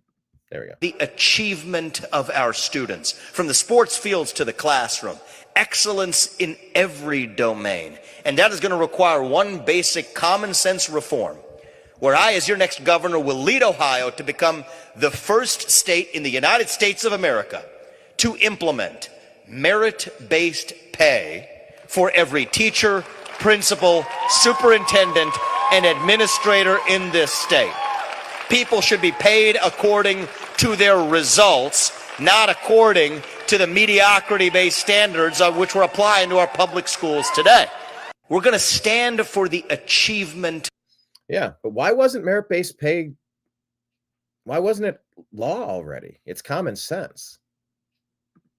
Once again, MAGA is the party of common sense. Okay, this might be the only person on CNN with common sense. Scott Jennings, always bringing some good. Okay, you got to go to town to get mail. All right, Alan, to be continued. Appreciate you. Godspeed. Godspeed, little doodle. That was another Simpsons episode where they had a cheese doodle, and it was their last opportunity to get fish stranded on a flotation device in the ocean with Flanders. Yeah, I'll have to go to the post office as well. Yeah, this guy with common sense, Scott Jennings, he's putting into perspective kind of what we're witnessing here with President Trump's second term. Let's not dream small. Let's not talk small. Let's talk bigger than big. Like, let's call it out for what it is. I'm willing to give the new administration some latitude to try to enact the political will of the people of the United States, and that is for this to come to an end. The political will to continue to funding an open-ended engagement is draining rapidly. I think you would acknowledge that. And so Trump here is a new broker on the field and has a chance to do something amazing, and that is to get these two people to stop fighting, and in that case would bring some stability to the continent of Europe. And, you know, what he has to say publicly about Russia or Ukraine over the course of time, I guess I'm willing to give them some latitude if the ultimate result is this, what Pete Hegseth said initially, a sovereign and prosperous Ukraine, those were his words. The United States strikes a rare earth mineral deal with Ukraine. I would love that. And the governments in Europe decide that they do need to take a little more responsibility for their own national security. If these are the outcomes 100%. and the killing stops, they ought to give Donald Trump the Nobel Peace Prize. I'm willing to. They're doing a little better by letting Scott just, shut up. When someone has the floor, let them make their point. You'll have time to make a counterpoint, but just don't interrupt. It's unlistenable. You got to respect that. It's a game. It's an ebb and flow. 2 steps forward, 2 steps back. Yeah, if he's able to negotiate peace in these quagmire wars that were not started by President Trump, yeah, he should get the Nobel Peace Prize. They gave it to Barack Hussein Obama for doing literally nothing.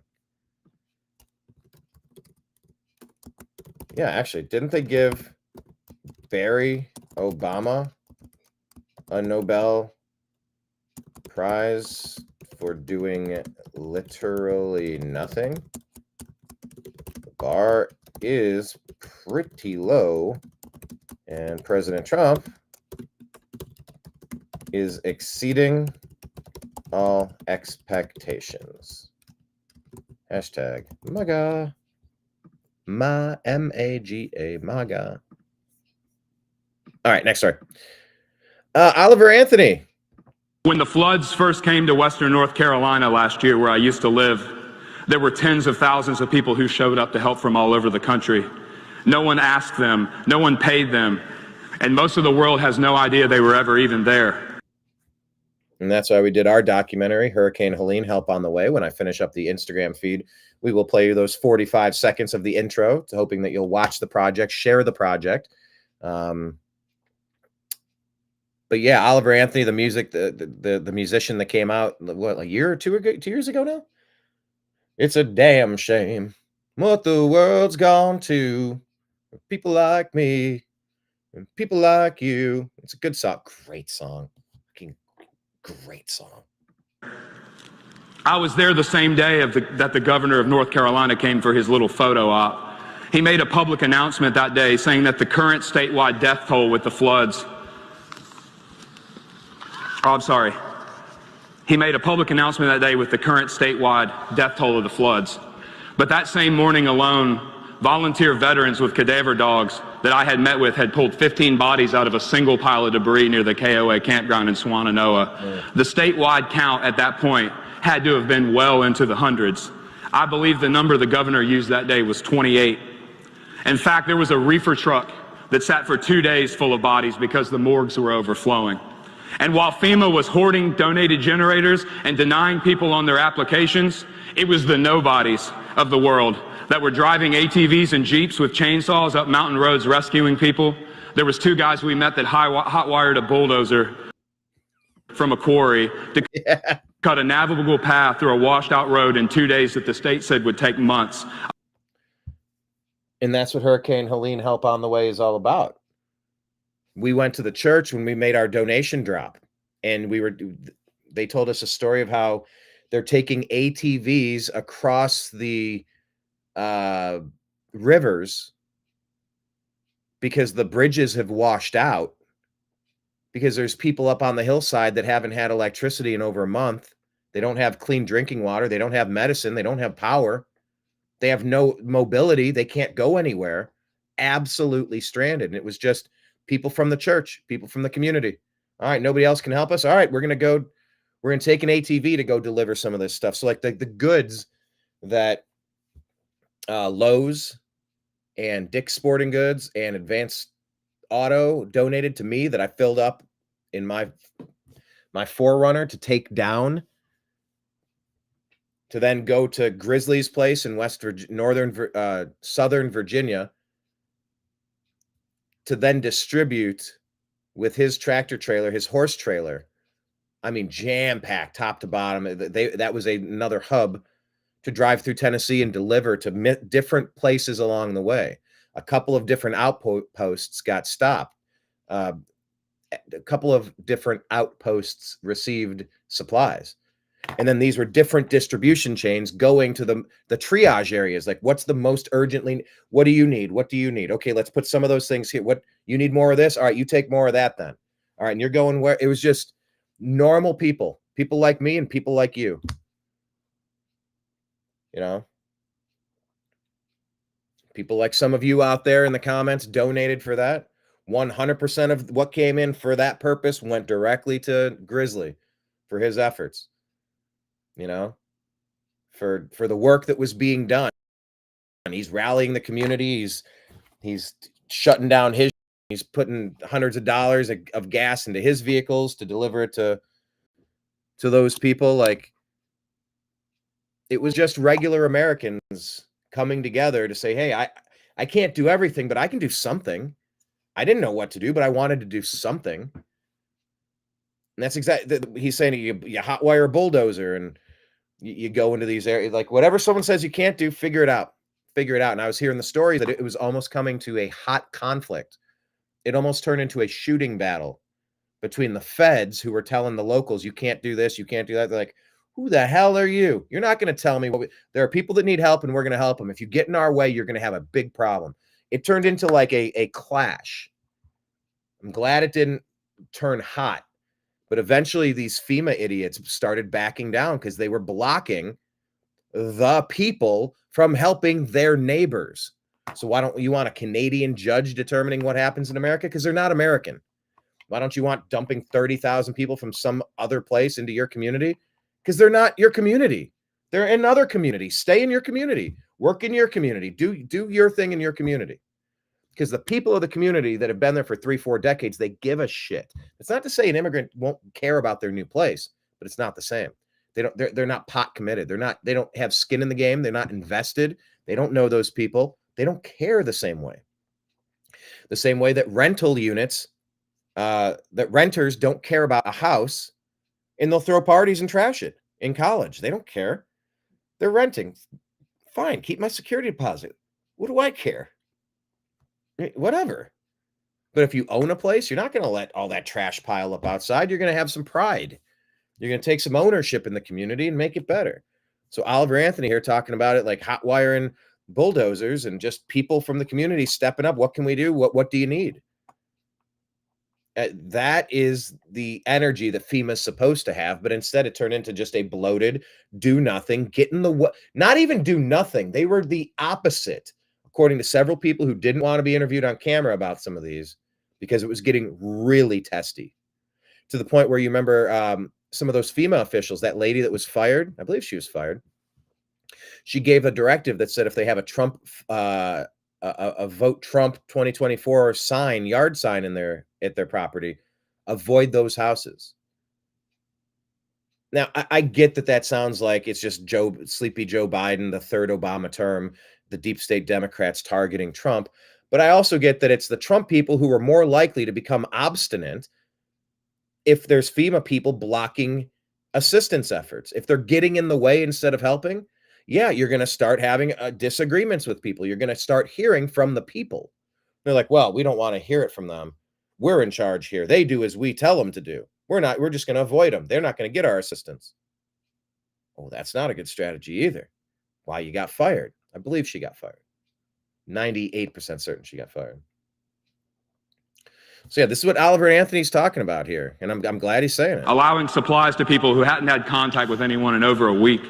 Volunteers were working 16 hours a day, taking supplies on everything from horses to helicopters. It was humanity there in front of my very eyes. And it was in that 7 days in North Carolina that changed everything for me. It was people saving people. Even with lack of leadership, failed protocols, and overwhelming inefficiency from the state, the nobodies took up the slack. And so I'm just here to remind you that we don't need our false idols. We should no longer rely on politicians who bow down to money to manage our city or our states. We need to find the real leaders everywhere and empower them. Western North Carolina was proof to me that there is an army of good people left in this world who want to do good things. We just have to give them places to gather and give them the ability to act. And so I'll close with this. That's awesome. This guy, he is more than just a musician.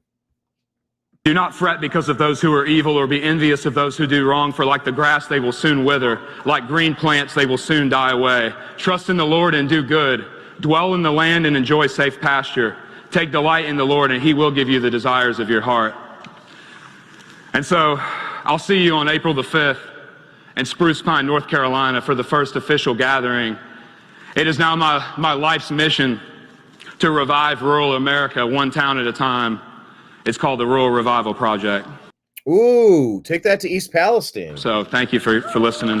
When the floods first came to Western North Carolina, I'm gonna type that. Ooh, can you take the Rural Revival Project to East Palestine, Ohio? That would be incredible. Awesome. Bless this man. Awesome stuff. Here's a little bit more about Tulsi Gabbard and what's happening with these weird chat rooms and these people. Well, Jesse, what we're going to do has already been done.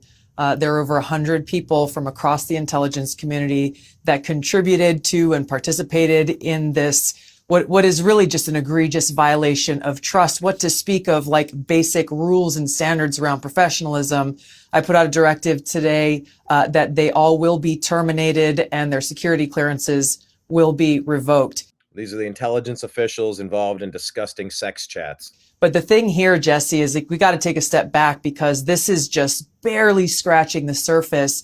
When you see what these people were saying, and thanks to Chris Rufo for putting it all out online, they were brazen in using an NSA platform intended for professional use to conduct this kind of really horrific behavior. And they were brazen in doing this because when was the last time anyone was really held accountable?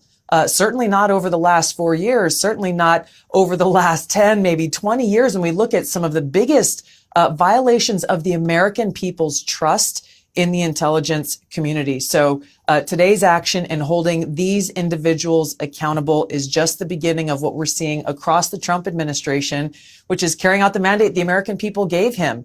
Clean house, root out that rot and corruption and weaponization and politicization, so we can start to rebuild that trust in these institutions that are charged with an important mission of serving the American people, ensuring our safety, security, and freedom.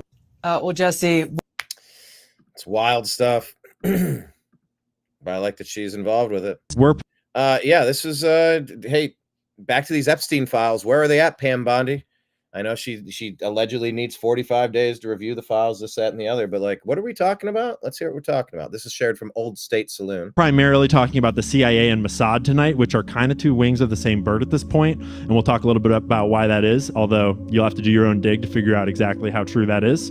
And when you're talking about intelligence agencies, you're talking about operations that were designed to be plausibly deniable. That's the whole point of having an intelligence agency. If you were just trying to run a above board operation in a foreign country, you could just send the military, you could just send a diplomat. The whole point of an intelligence agency is to do covert operations that if they get caught, it does not blow back on you. That's the point. And so when we uncover the activities of intelligence agencies, more often than not, it has already been designed in a way that it is not connected back to who originally started it, that it's not traceable, and that they can cover it up very easily and quickly. We're primarily talking about the CIA. All right. Who's behind all the Epstein stuff, and who's behind all this bribery, blackmail, and bullying? Dr. Peter McCullough here says the U.S. conditionally approves an avian flu vaccine for poultry.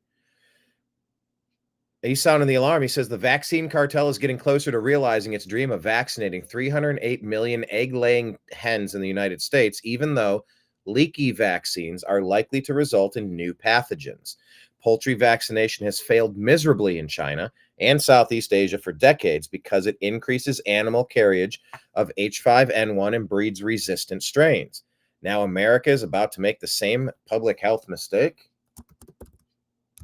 How can we stop this?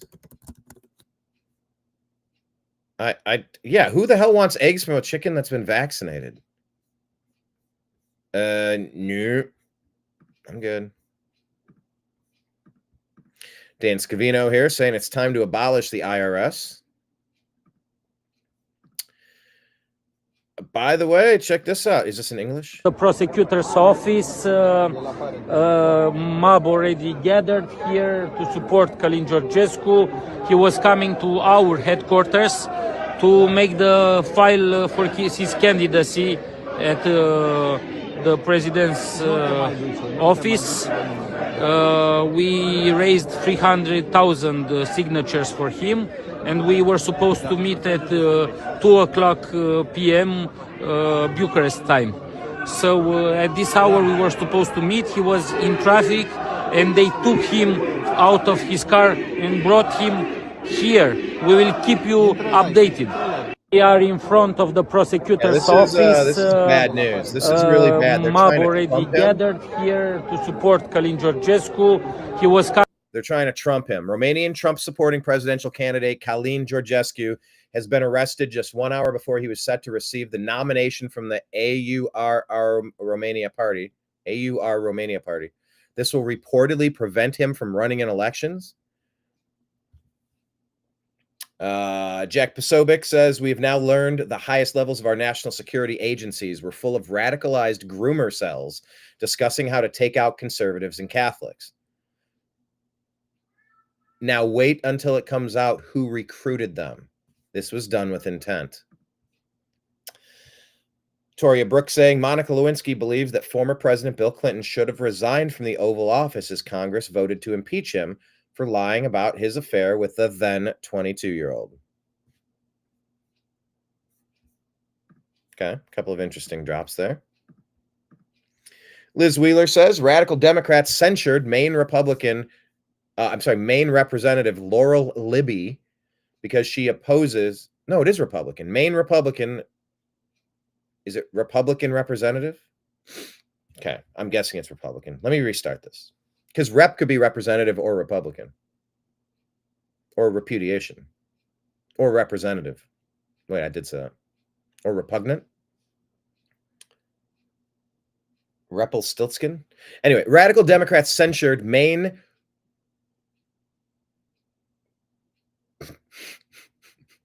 Republican Laura Libby because she opposes boys and girls sports.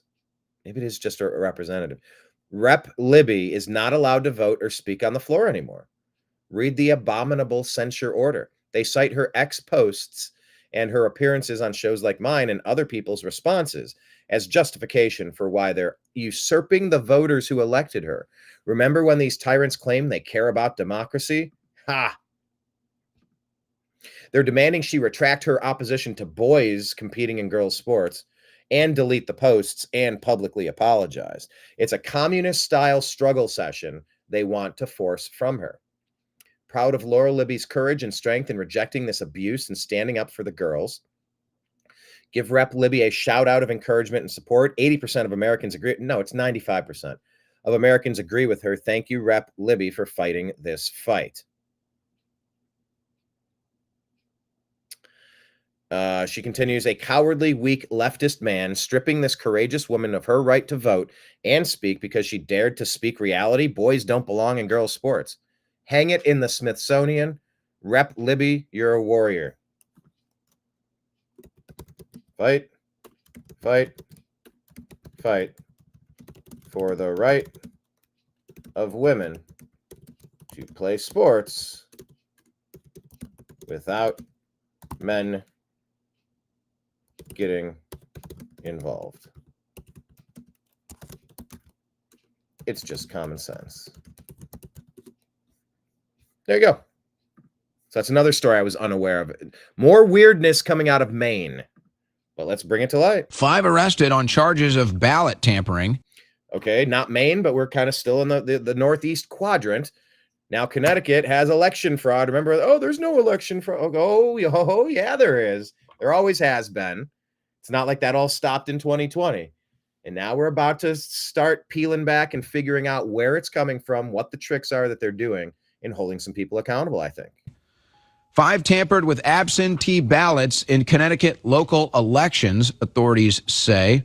Affidavits detail Bridgeport, Connecticut ballot fraud case. Dozens of pages of arrest warrant affidavits made public this week documented the specific allegations underlying charges prosecutors lodged last week against 5 people in connection with the 2023 Democrat primary between Mayor John Ganim and challenger John Gomez. Certain voters for whom absentee ballots were submitted and counted in the primary reported to investigators from the chief state's attorney's office that some of those arrested told them who to vote for, actually filled out the ballots themselves and or submitted their ballots for them, according to the affidavits. One woman who said she used to campaign for Councilwoman Mariah Perea alleged Perea misled voters who supported rival candidates into casting new votes the documents showed.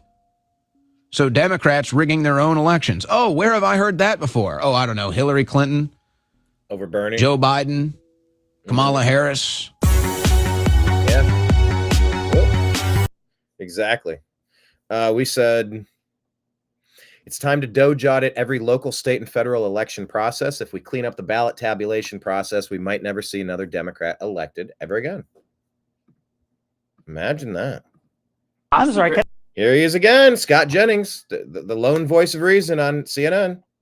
Can I ask a question? Did Joe Biden have staff at the White House? And how many of those staff members were elected? Well, but Scott, Elon zero. Musk The answer is zero. Every president appoints people to do things for them. To call him unelected is like the most naive and ridiculous talking point I've ever heard. Scott, I can't believe you would believe something like this, because if this was Joe Biden allowing for a billionaire, allowing people who weren't elected to run the country for the last 4 years, yeah, I would believe that actually. Throwing another coup like January 6th. I would believe it if Joe Biden had unelected people running the government for the last year, maybe the last 4 years. Yeah, I'd believe every word. You wouldn't be up in arms, Scott. I was up in arms about it. You I think and there's a Republican difference if it was members George would be up Soros. I think that the example is not Obviously, everyone has unelected people in that they appoint. The difference is if it was George Soros, who George was going Soros on, does have influence over Democrats. He collects your people like Pokemon cards. Everybody, hold on. Everybody, hold on. I'm sorry. Scott Jennings, the lone voice of reason at CNN. Bless him. Okay, so you want to see how the fire cleanup is going a month and a half later in Pacific Palisades? Whatever I want. This is a public road. Dude, this is a public street. I can videotape whatever I want. I am. So I wanted to get a quick video here of the Army Corps of Engineers demolition program. As you can see here, we've got about 1, 2, 3, 4, 5, 6, 7, 8, 9, 10, 11, 12 guys standing around on one demo job, and another one in his car here. These are your tax dollars efficiently being spent. Tape whatever I want. This is a Let's just try. Who in the world is trying to stop this journalist from recording? public road. Dude, this is a public street. I can videotape whatever I want. I am. You're a loser. What a weird reaction. Here's Marco Rubio talking about the NATO allies' defense spending and what President Trump is trying to get accomplished here. NATO is not in jeopardy. The only thing that puts NATO in jeopardy is the fact that we have NATO allies who barely have militaries, or whose militaries are not very capable because they've spent 40 years not spending any money on it. We've been NATO. And all President Trump has argued is what every president, every American president has argued for the last 30 years, and that is these are rich countries, especially in Western Europe. They have plenty of money. They should be investing that in their national security, and they're not. You have countries spending 1.5%, 1% of their economy, and we just can't keep subsidizing that. It's not fair, and it's not sustainable. He thinks that the U.S. wants out of Europe, do your own thing. Is he misreading Donald Trump? No, we're not saying do your own thing. We're saying do more. It's their continent, right? Why should we not be? Why is it unreasonable for the United States to ask rich European countries to invest more money in their own national security? NATO. Yeah, we said Europe needs to handle their business. America has a $36 trillion tab to pay. No more looting of American treasure. It's madness. More Rubio. President Zelensky and the president clashed last week. There's no doubt about it. This week is going to be different. It looks like that President Zelensky is going to be here in Washington this week. How much friction is between President Zelensky and President Trump? I don't, there's a lot of stuff in the media about it, but in the end of the day, the president's objective is clear. He wants the war to stop. And to do that, you have to have both sides agree to it, right? Now, we talked to Zelensky. I think what the president was irritated by, and rightfully so, was this argument that somehow we haven't talked to Ukraine. After President Trump spoke to Putin, she hadn't spoken to him in 4 years, he picked up the phone. I was there for both calls. He immediately called Zelensky right away. And then Zelensky met with our Treasury Secretary. And then he met with me and the Vice President. And then he met with Kellogg. And then, so he has had engagements, constant engagements. I've talked to the Foreign Minister of Ukraine twice in the last 6 days. So to say that we're not engaged with them is just not accurate. What makes you believe that the Russians sincerely want to have this war to end? I don't know. I don't know the answer to that. What do you think? Well, I think we're going to test it. We told them, do you guys want to end the war or do you want to continue? If you want to end the war, we can talk about what it would take to end it from their perspective. If you want to continue on the war, just tell us now. And they agreed to a follow-up where we're going to send, teams of diplomats to meet with theirs to sort of talk about what it would take to end the war. If what they insist on is unrealistic, then we know they're not real about it. But we have to test that proposition. We need to know, and the president wants to know early in his presidency, are the Russians interested in ending this war or are they not? We gonna find out. Man, it'd be a lot better if they did.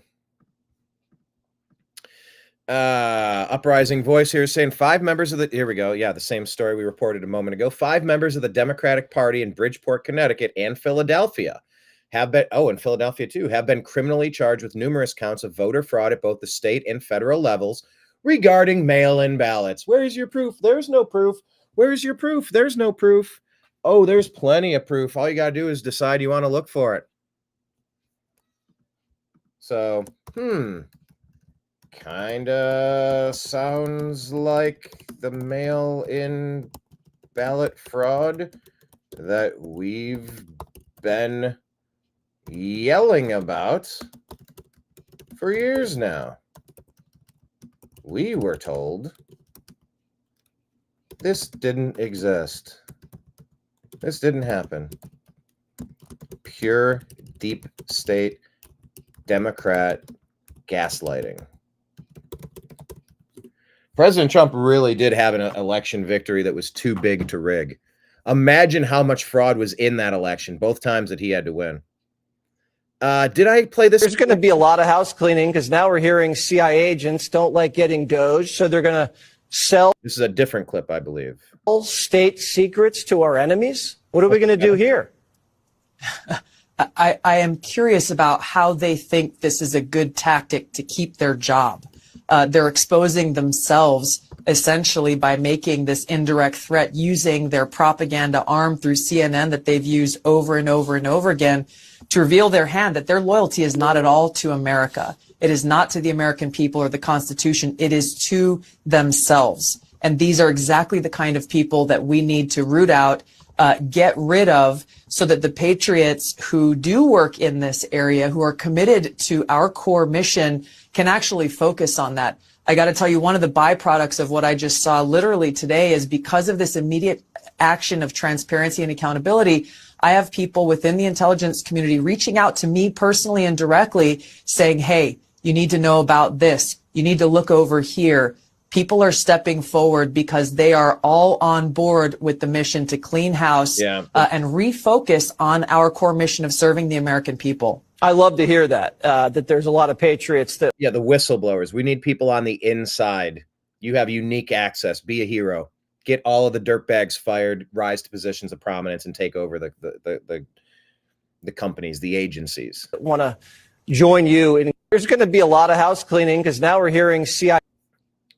It's time. I mean, it's all got to start.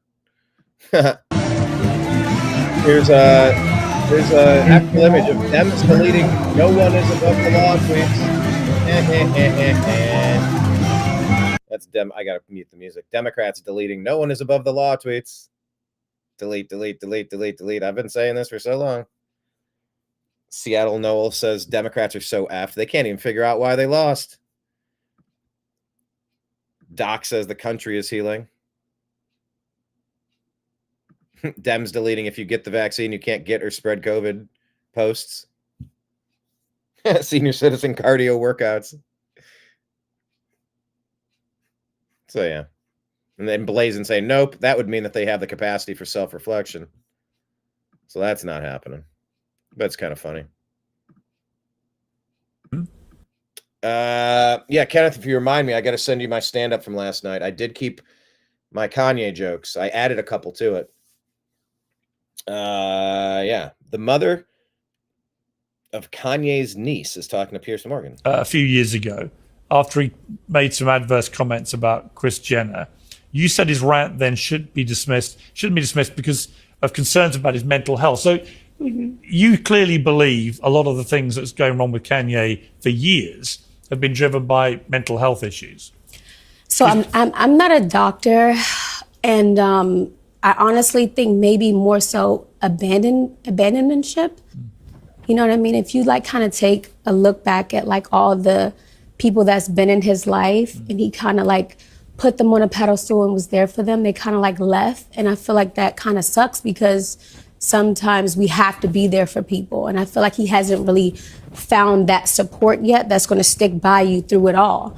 So I think that's where like the outburst is coming from. When you see though the anti-Semitic stuff, the racist stuff, the inducements to violence, wearing a swastika, what do you feel? Yeah, I put some of that in my set last night too. About that? I feel like it's a cry out for help. I do. I don't think it's for money or for likes or clickbait or any of that stuff. I just feel like he just probably feels alone.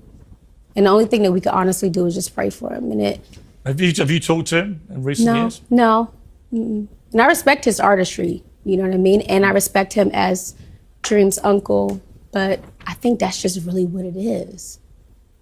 I mean, I interviewed him at length. He's clearly very smart. He's unbelievably talented. That is just not in question. Yeah. I mean, you might be right. maybe it is all just that there's something inside him that is eating away. Yeah. But ultimately, where my issue would come, I'm a father of 4 kids, right? Where's his sense of responsibility to his kids, who must be going through utter turmoil because of what he's doing? No, I don't. Anyway, that's just a chat about Kanye. I just wanted to kind of get a quick touch on it. This is a much more important story. Let's talk about this. This is Representative Thomas Massie, Republican from Kentucky or Wintucky, on Tuesday, asking, kind of breaking down what's going on with the House Republicans' budget resolution. Like I said, this was kind of widely misreported. Like, oh, look, we got no tax on tips. We got that and that. And it's like, no, you didn't. You didn't get like this premature reporting. That's not exactly what happened. Thomas Massie has thoughts. Still a no. Is there anything? They convinced me in there. I'm a no. Is there anything? Look what, let me, their own numbers. If the Republican plan passes under the rosiest assumptions, which aren't even true, we're going to add $328 billion to the deficit this year. We're going to add $295 billion to the deficit the year after that, and $242 billion to the deficit after that, under the rosiest assumptions. Why would I vote for that? So are you solidly a no? Yeah, they convinced me. I was a lean no until this meeting. I was a lean no, but they convinced me I'm a no. By the way, I'm a topical comic. I worked this into my set last night. I literally write my comedic sets on these note cards. I write them out as like in the hour before the set is coming together. I'm writing it. Actually, in this one, I had to go into the bar area for 10 minutes and finish writing it because I needed a little bit more light. I do. I try to stay topical. What did I say about? Do I want to tell you my set? No. Well, I did another Mitch McConnell impression yesterday. I did a Mitch McConnell impression. Man, my cats are vocal right now. I know you want lunch. We'll get to lunch in a little bit, bud. We'll get to lunch in a little bit. We're about to do our rapid fire round, okay? You come up. You want to join me? Come on. Here, let's welcome Nimbus to the show, everybody. Come on. Here, I'll pick you up. Oh. Here he is, people. Mr. Nimbus. Have you ever seen a more handsome kitty cats? Oh. He's like, dude, I like being on. Do you see yourself on TV? Okay. Here, I'll set you down. There you go. Okay. Anyway, back to Thomas Massie. No, I'm not going to read you my set. Kenneth, I will send you my set. I don't know. I think it's, well, you tell me what you think. I'm not ready to like release it, but why wouldn't I release it if I'm doing it? Right, bud? Yeah. No. This no confirmed. This is a no. Why? Why? They're talking points. Look. These are not something I made up. This is the leadership's talking points. It adds $328 billion to the deficit. It adds $295 billion to the deficit the year after that. The only way they get to this magic thing where it's not going to kill our country is 5 years from now, they imagine that 2.5% growth accumulates. And that even right here, they say they're going to cap discretionary spending.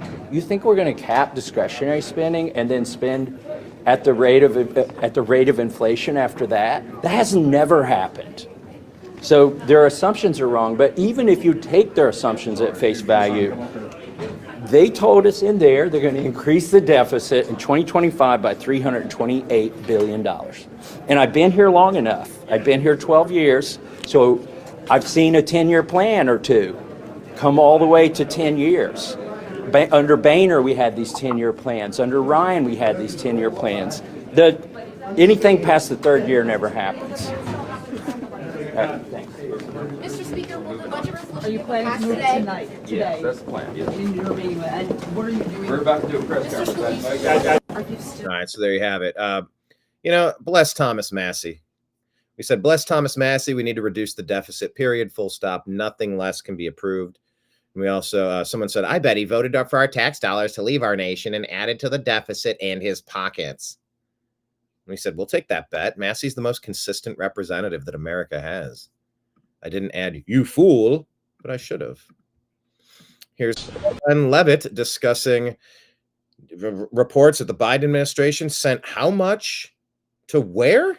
I want to go back to Doge just for a second. Earlier, the subcommittee headed by Chairman Marjorie Taylor Greene, her and her staff discovered $2.7 trillion in improper payments to Medicare, Medicaid, overseas, to people who should not have gotten it. Some of this room might have missed that press conference. Can you elaborate on what the president is thinking at this point? Well, again, that's another example. There's a very long list of the fraud, waste, and abuse that Doge is identifying on a daily basis. Elon Musk also talked about yesterday about Social Security payments that are going out the door for people who are no longer with us. Unfortunately, I would say that is certainly fraud. There's also a lot of contracts they've identified that, just as a hypothetical example, are $1 million, but only 500,000 went out the door. So where's the rest of that cash? And so that's the thing. Those are the things that Doge is working on every single day. And I would just remind everybody in this room, this is what President Trump campaigned on doing. He's delivering on a promise that 77 million people elected him to do. I want to go back to Doge just for a second. Earlier, the $2.7 trillion in Medicare and Medicaid funds were sent overseas to people who were not eligible to receive them. There is so much fraud being uncovered by Doge. This is exactly what we voted for. We commented, it's pure piracy by the deep state Democrats. And just look, how telling is it? Where you're seeing all of these media personalities now. They are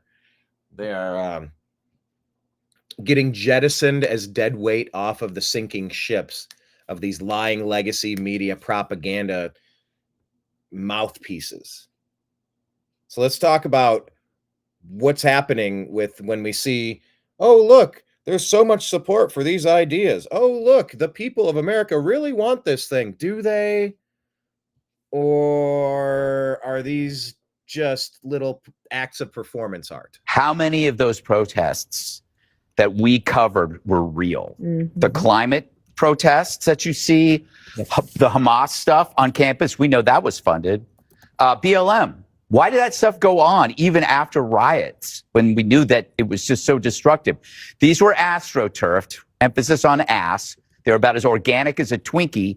And you have to understand who's paying for it. We are, because if it's Soros funded, it's USAID funded. That means we're paying for it.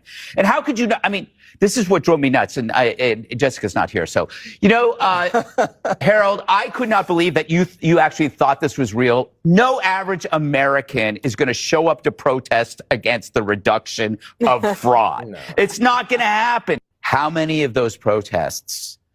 Yeah, deep state Democrats have been robbing us for too long. Never again. What else did we say? Acts of performance art from the deep state. Obvious astroturf. Deep state Democrats have been robbing us for far too long. Enough is enough. Charlie Kirk here says, here's a breaking scoop. Apparently, Jeff Bezos has sent an email to Washington Post employees informing them that the opinion page will now, maybe I should, let me do that.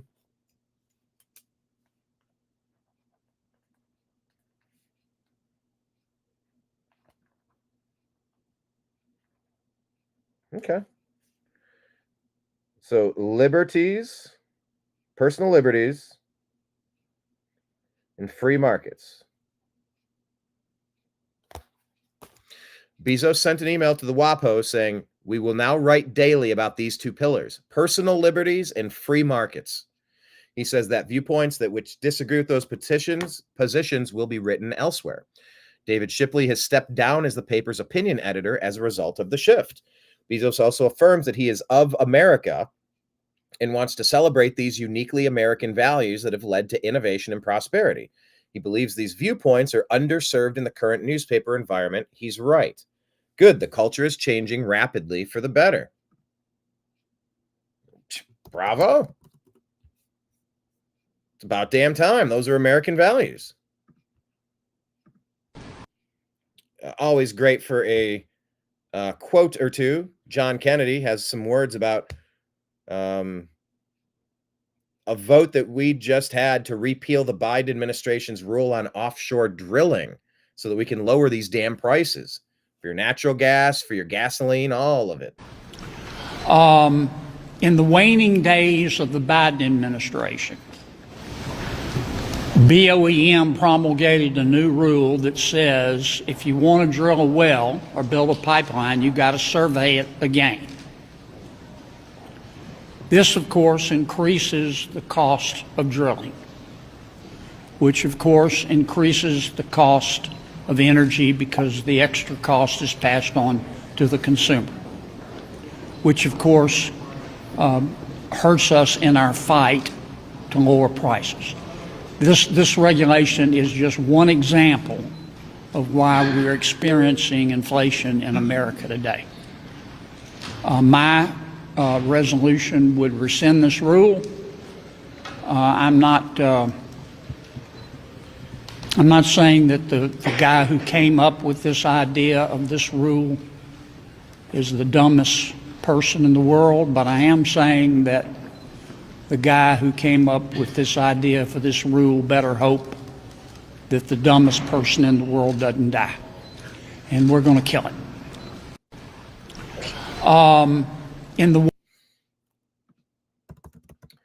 Yeah, the Obama doctrine in full effect here.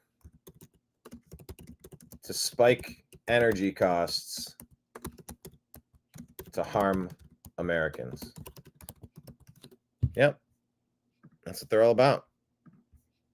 White House Press Secretary I can announce that we've had more than 1 million workers who have chosen to participate in this very simple task of, again, sending 5 bullet points to your direct supervisor or manager, CCing OPM. I actually participated in myself. It took me about a minute and a half to think of 5 things I did last week. I do 5 things in about 10 minutes, and all federal workers should be working at the same pace that President Trump is working and moving. We have a country to save, and we want this federal government to be responsive to the needs of the American people who re-elected this president to have historic, massive reform, and that's what the intention of this idea is.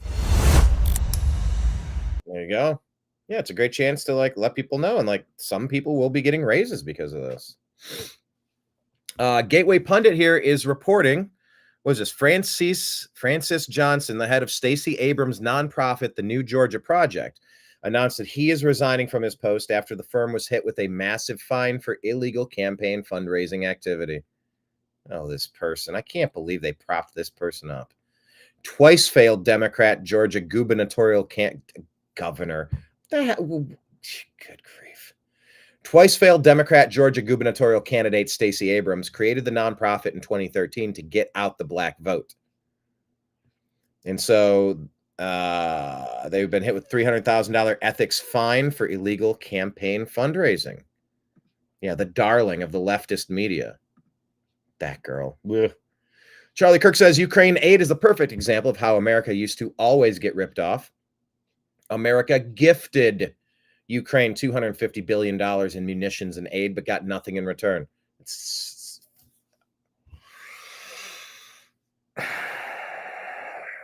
That is so blatant. That is so stupid.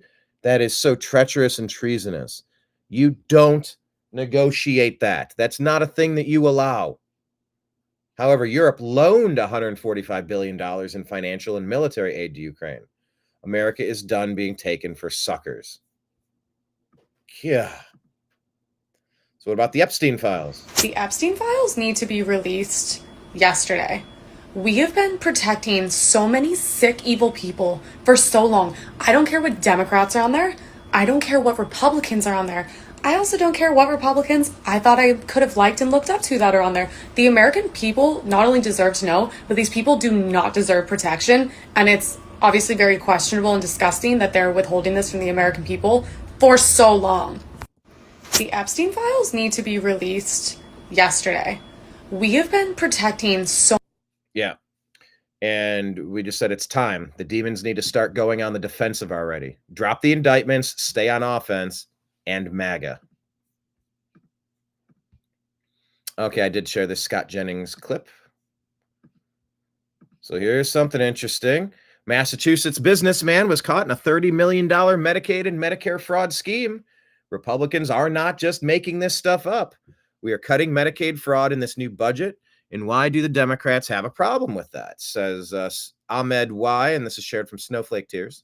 And by the way, these Medicaid and Medicare fraud cases that Republicans are talking about, they're not just hypotheticals. Just last week in Massachusetts, a businessman was charged in a $30 million Medicare fraud scheme using that money to buy luxury cars and watches. Republicans say there's a lot more of this fraud going on in addition to these cases that are already getting prosecuted. Dana? There you go. Find it wherever it is. Find it wherever it is. All right, let's enter our rapid fire round. Please hit like. I'd file that. Yeah, I mean, geez, you know? Comma, dot. All right. There we go. Almost. Do I want full screen? I guess that is full screen in this. All right, let's go to our X feed. Please hit like, hit subscribe, hit the heart button, hit the thumbs up button, however you're watching. You can do super chats on Rumble, by the way. Yeah, follow us in all the places, the New American Media, and on Spotify, the Agree to Disagree show covers this one. Supposed to have a guest appearance today. My buddy Tom Danheiser, the producer for Coast to Coast AM, supposed to be coming in at 5 p.m. Eastern to talk about Team USA, like that hockey match where they were booing our national anthem and how heated that got. He's a huge hockey fan. We used to go to Kings games all the time. He's a season ticket holder. And then, of course, maybe some of the conspiracies and things that they've been talking about on Coast to Coast AM recently. There's so much going on in the world. I'd love to kind of hear some of the overview from what some of the guests are saying and Tom's take on things. So that should be 5 o'clock today, provided things stay as planned. Fingers crossed. But yeah, we're at American_media_ here on X. And every time I do this, I decide that I'm going to play you just the beginning intro of Hurricane Helene, Help on the Way, our documentary Recently, that we Elon made Musk was of asked if the I should disaster join. in North Carolina. So here it is, sharing the screen. Yeah, I'll just go full screen for a moment here. Please like this. Please leave a comment on it. You can share it, and there's donation links at the end of it. Where do I play this screen?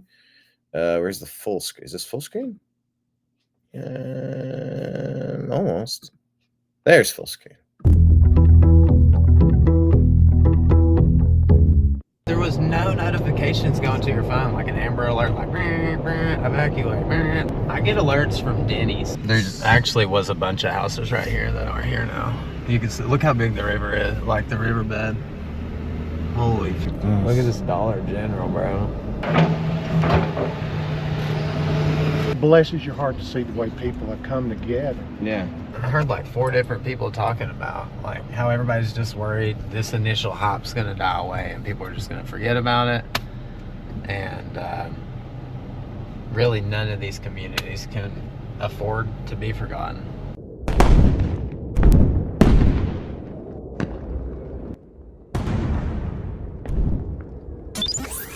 Your guide to the truth. TheNewAmericanMedia.com.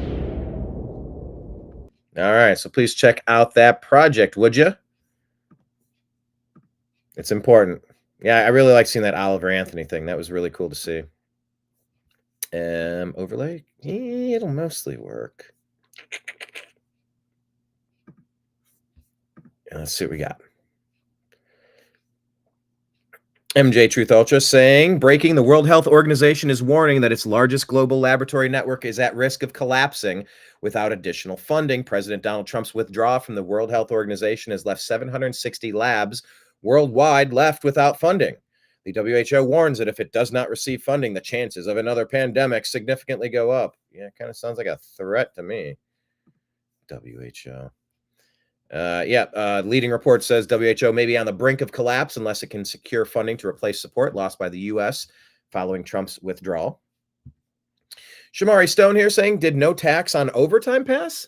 The framework that passed on Tuesday is only a budget resolution that has set overall targets for the future and does not change tax law. So no, no tax on overtime and no tax on tips has not passed. There are budget resolution guidelines that have been adopted. Okay. Live from Studio 6B says, remember, this budget resolution does not include provisions for no tax on tips or no tax on overtime. It's just a budget resolution setting fiscal targets, not tax law. So here's the little, let's hear from President Trump. This is what, with French President Emmanuel Macron.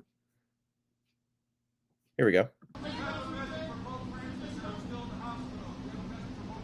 It says something about the Pope is in the hospital. Do you have any words?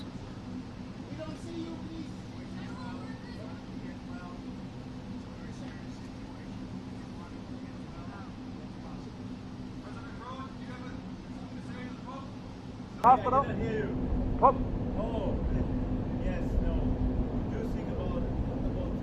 Anyway, it's like get well to the Pope.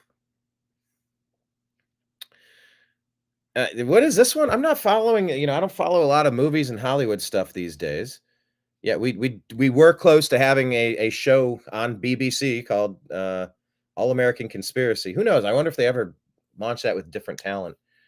But they kind of said instead of lean in television, they're going to go to lean back television. They had a shake up at the network right around the time we were ready to get a show. Whatever. So I don't follow entertainment as much as I used to. But they're saying, Peachy Keenan is saying Oscar's Best Picture is going to come down to a Jewish hooker versus a transsexual pope. And I wish I were kidding. It's come down to Nora and Conclave. The sex worker versus the Catholic Church. Next week's Oscars is going to be something wild like we've never seen before. By the way, wouldn't that be a great time to hold counter programming during the Oscars telecast? And let's do an unveiling. You peel off the names and you tell us who went to Epstein's Island. Do it during the Oscars and have Ricky Gervais host. Yes. Let me do that as a YT short. Gervais announce Epstein list like March Madness. I want to speak that into existence. Trump's crazy enough to make it happen. All right, so here's just a couple of random commentary posts on the Pope. I'm not Catholic. A lot of people say that we have a woke Pope right now. So whatever the case is, let's just run through a few different things and different perspectives on what's going on. The Pope is very sick and he may not make it. So he's an older man and we're at the point where this could be the thing that will take him out. Joan of Arc says, it's one thing to disagree with Pope Francis while he's healthy and running around the world making statements. It's quite another to disparage a man who is in a sick bed with vitriol and hate. Do better. Well, were they doing that for Pat Robertson? This Dr. Darren says this morning, the Holy Father Pope Francis approved the canonization of the Blessed Bartolo Longo from 1926. Blessed Bartolo was a satanic priest prior to his embrace of Christianity. Think of that. You go from satanic priest to a blessed Bartolo. Rod Martin says, breaking, Marxist Pope Francis stacked his college of cardinals to ensure the next pontiff will be a hard leftist like him. Pope Francis has effectively rigged the next papal election. Here's how he's ensuring a radical leftist successor. There's a thread. Doge Designer shares, this is when Elon Musk and his kids visited Pope Francis. All these mini Elons. He's like 12 or 13 kids or something. Colette Harrington says, Francis has caused the world enough pain. Liberal hypocrite that lived like a king while robbing from Catholics and poor communities. Satan is calling him home. He said, anyone that believes that they can talk to Jesus is mentally ill. No more woke popes. And this is not a very popular pope. Oh no, not this. If Pope Francis dies, The Sacred College of Cardinals could elect a new pope that believes in the tenets of Catholicism and unite Catholics around the world instead of the lunacy that's happening today. Not this, anything but this, says Savannah. Kosher says, so while the Pope is in a critical state of health with double pneumonia, he made a call to Gaza last night expressing his paternal closeness. Yet he has expressed nothing about the recent events in Congo. Last week, 70 Christians lost their heads to an Islamist militant group. Last time he mentioned the Congo was over a month ago, and it was a hands-off Africa message regarding the exploitation of mineral resources. It's worth noting they did call the parish priest at the Holy Family Church in Gaza. So still Gazan Christians, but why is he silent about the Congo? What's happening there to Christians is absolutely catastrophic.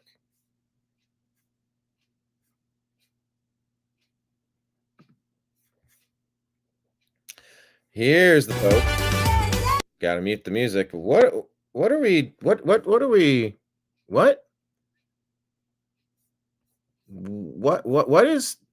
even watching here? Bud and Casey say, just when you're wondering if God has been watching, Pope Francis is in an ICU with a bilateral bacterial pneumonia, bronchitis, severe asthma, possible sepsis, and other complications. Yeah, it's not good, and he's very old. We're praying the College of Cardinals realize the Vatican needs a reasonably conservative pope for Catholicism to flourish, not one who is ridiculously far left.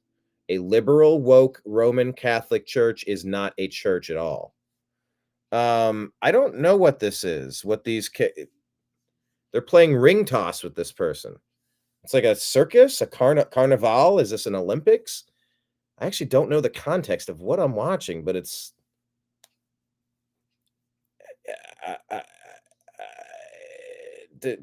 I mean, I have thoughts, but I don't even know what. It's like he's at a circus. I don't know what is happening here. Just sitting. I don't know. I don't know what's happening here. I'm going to move on. Raymond Arroyo says, if you'd like to know what Christian charity looks like, it looks like this. Cardinal Raymond Burke was one of the only American cardinals braving the cold to pray a rosary for Pope Francis last night. This after the Pope removed him from his apartment, cut his salary, and publicly ridiculed Burke during his own health battle. What a beautiful witness he offered us all. So, anyway. Moving on here. End wokeness. Jake, is very clearly a cognitive decline. Okay. That's what I'm referring to. It makes me uncomfortable. You have no. I can't. That's so amazing. It's so amazing to me that and try and figure out an answer. A cognitive decline. Well, when you're trying to tell me that what I was suggesting was I think that you were mocking his stutter. Yeah, I think you were mocking his stutter, and I think you. Oh, Jake Tapper is the worst. I think you were mocking Joe Biden's stutter. Are you kidding me? You have absolutely no standing to diagnose somebody's cognitive decline. I would think that somebody in the Trump family would be more sensitive to people who do not have medical licenses diagnosing politicians from afar. Plenty of people have diagnosed your father from afar, and I'm sure it offends you. Your father. Jake. Okay. Tapper said it's a conspiracy theory to say Biden has cognitive decline. It's a stutter. And look at him now, Jake Tapper. Oh, Jake Tapper wrote a book called Original Sin, President Biden's Decline, Its Cover-Up, and His Disastrous Choice to Run Again. What a hypocrite. Oh, my God. Be sure to check out yesterday's show about Pam Bondi. AG Bondi won't release the JFK, Epstein, Diddy, 9/11 files? Question mark.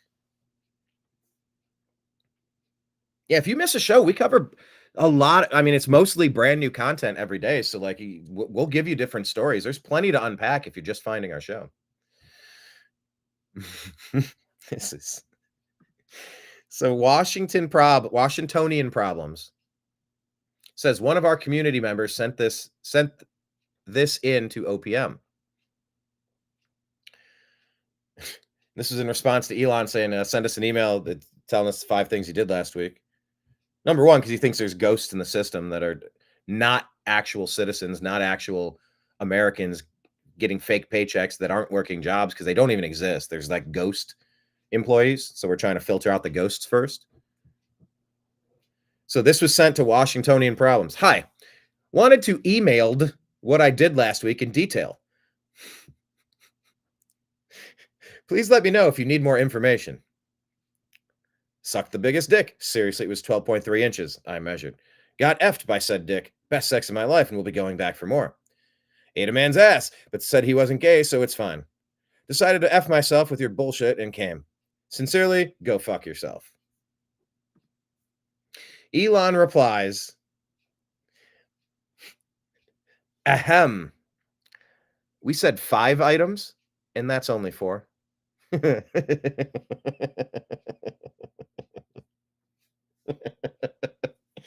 I really didn't feel like I was even as I was reading that, I was still trying to censor it. It was kind of pointless. I should have just went for it. But the funny part is that Elon responded, we said 5 items and that's only 4. I appreciate the humor so much. And sometimes all you can do, you can either laugh or cry. Yeah, Facebook is going 5 years back to start censoring Luke Rudkowski. And we said Meta is a trash company at Luke We Are Change. That's why. They literally restricted my account during a live show 2 weeks ago. Locked us out of Facebook account last week as well. Zuckerberg is running a censorship ecosystem at Meta.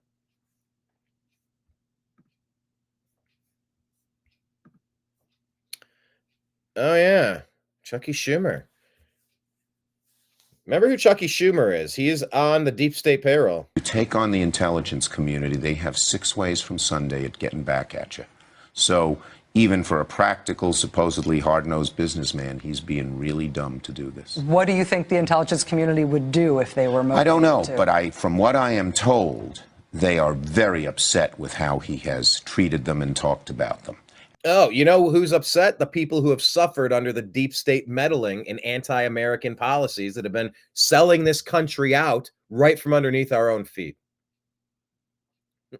Elon replied, maybe Chuck Schumer was talking about the various demented sex positions discussed in top secret intel message groups. That's funny. Libs of TikTok reporting that Senator Eldon White House Democrat, Rhode Island, once again, Northeast, backed legislation that funneled millions to his wife's environmental nonprofit, Ocean Conservancy. She's been paid nearly $2.7 million, while the group raked in $14.2 million in federal grants funded by bills that White House voted for. Now an ethics watchdog is calling for an investigation into this blatant corruption. And Elon points out it's always the spouse, or like the 22 or 24 Biden family members who all have accounts and they don't do anything. They just funnel money through like a shell game. Michael Schellenberger. Okay, wait, hold on. Let me go to this one first. Anna Pauline. Okay, let me go to, geez, there's so many to unpack here. Okay, Charlie Kirk talking about top leadership at the CIA worried anti-Trump personnel might be motivated to sell out America to foreign power. In other words, people who created the Russia hoax might now sell America's secrets to Russia, and then CNN will be there to blame Trump. Anna Paulina Luna says there is a massive war happening in the intelligence agencies right now. The corruption being exposed is actual treason. And Michael Schellenberger says FBI whistleblower at GOB Actual confirmed to me that it's a source inside the FBI that employees are destroying evidence on servers and that they've informed Kash Patel. And so they're hoping that they work to prevent this. Enemies, both foreign and domestic. Laura Loomer says, still no Epstein list. If it's on the desk, what's taking so long? We don't need any more Fox News one-liners. Release the list if the list is on the desk. Let me show you this. Breaking, 2 planes nearly collided on the runway at Chicago's Midway Airport. This plane is touching down, except it jerks up radically because this plane is crossing the path. I mean, you got one job, airlines. You have one job. Stay out of everybody's way. We got to upgrade our airport systems. It's just weird that we're seeing so much of it now. I wonder if there's any hacking going on in the computer systems. Yeah, these are Christopher Rufo. We covered this on our Instagram feed. The insider chat rooms in all their debauchery. All right, well, if we're going to be crass, we might as well stay crass. A reporter asks Jasmine Crockett, nitwit from Texas, if you could speak directly to Elon Musk, what would you say? If you could speak directly to Elon Musk, what would you say? Fuck off. That's it. If you could speak directly to Elon Musk, what would you say? Fuck off. That's it. Derp. Imagine being mad at the person plugging holes in the boat before it sinks. Trillions need to be cut and paid back already. The waste, fraud, and abuse is stunning. So yeah, here's another report. Bloomberg, is this? Or is that the photograph? But yeah, the Kyiv will reportedly contribute 50% of future mineral revenue to a joint fund, and there will be no security guarantees. Zelensky's coming to the White House to sign it, the art of the deal. And Trump said it's not just mineral rights, it's other things too. Of course, here's Thomas Massie saying, nope, not going to vote on it. And we said, look, if there aren't real budgetary cuts, then this isn't really a budget. Shame on the congressional Republicans for putting out a non-starter spending bill that isn't even serious about cutting more debt than spending. The U.S. is 36 trillion underwater, people. That matters. That matters. Kash Patel's FBI opened up an investigation into James Comey's honeypot operation targeting Trump in his first administration. This is huge, and accountability is coming. That reported from Gunther Eagleman from the Washington Times. Off the books honeypot operation that targeted the 2016 Trump campaign.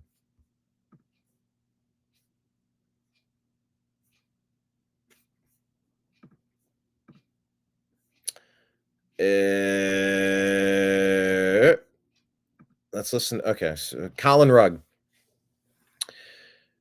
Days after Kash Patel was sworn in, they're looking into the 2015 launch of Comey off the books honeypot. Two undercover female employees infiltrating the 2016 campaign to act as honeypots.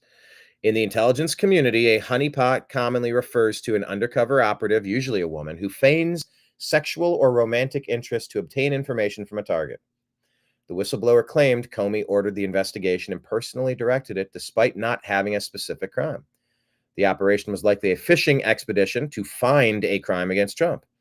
During a recent interview before the election, Comey was visibly concerned about what Trump would do if reelected. You better be concerned. You earned it, you traitor. Are you concerned that it may get a test unlike any other if Donald Trump is reelected? I mean, when you think about a second Trump administration, what do you think the implications would be for the FBI?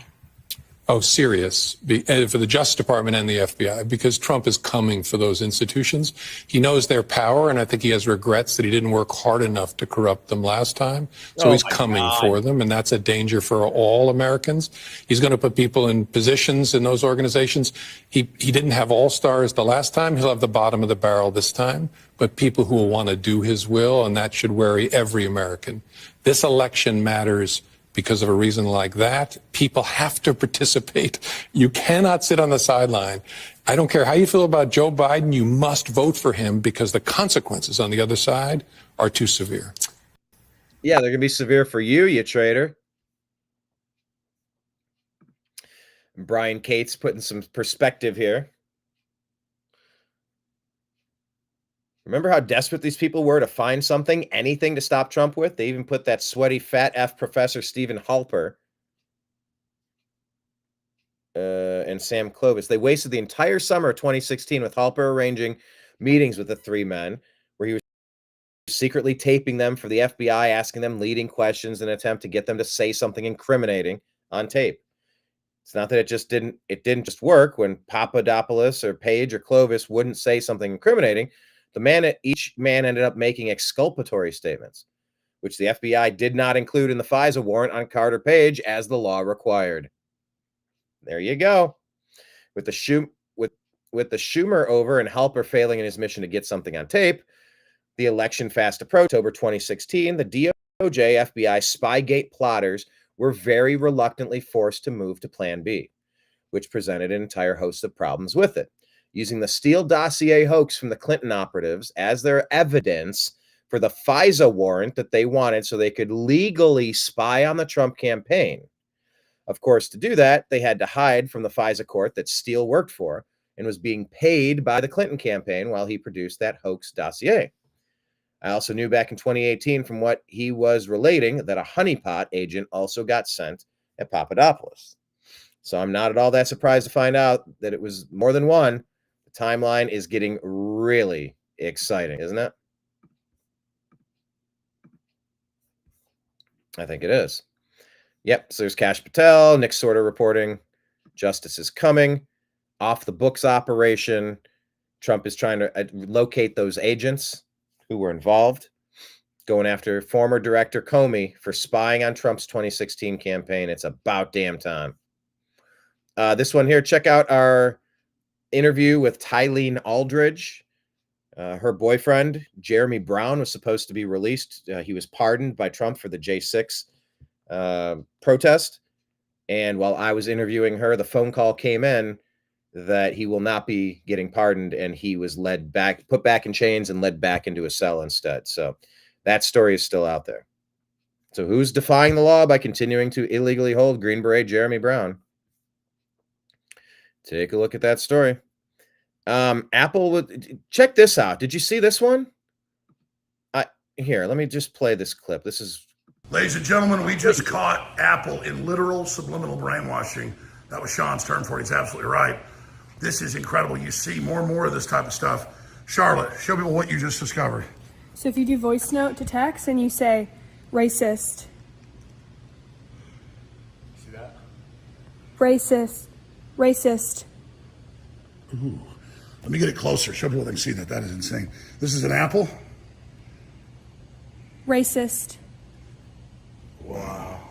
Wow. Do it again. Unreal. You hit this voice note here, record your voice down here. Uh-huh. And you say racist.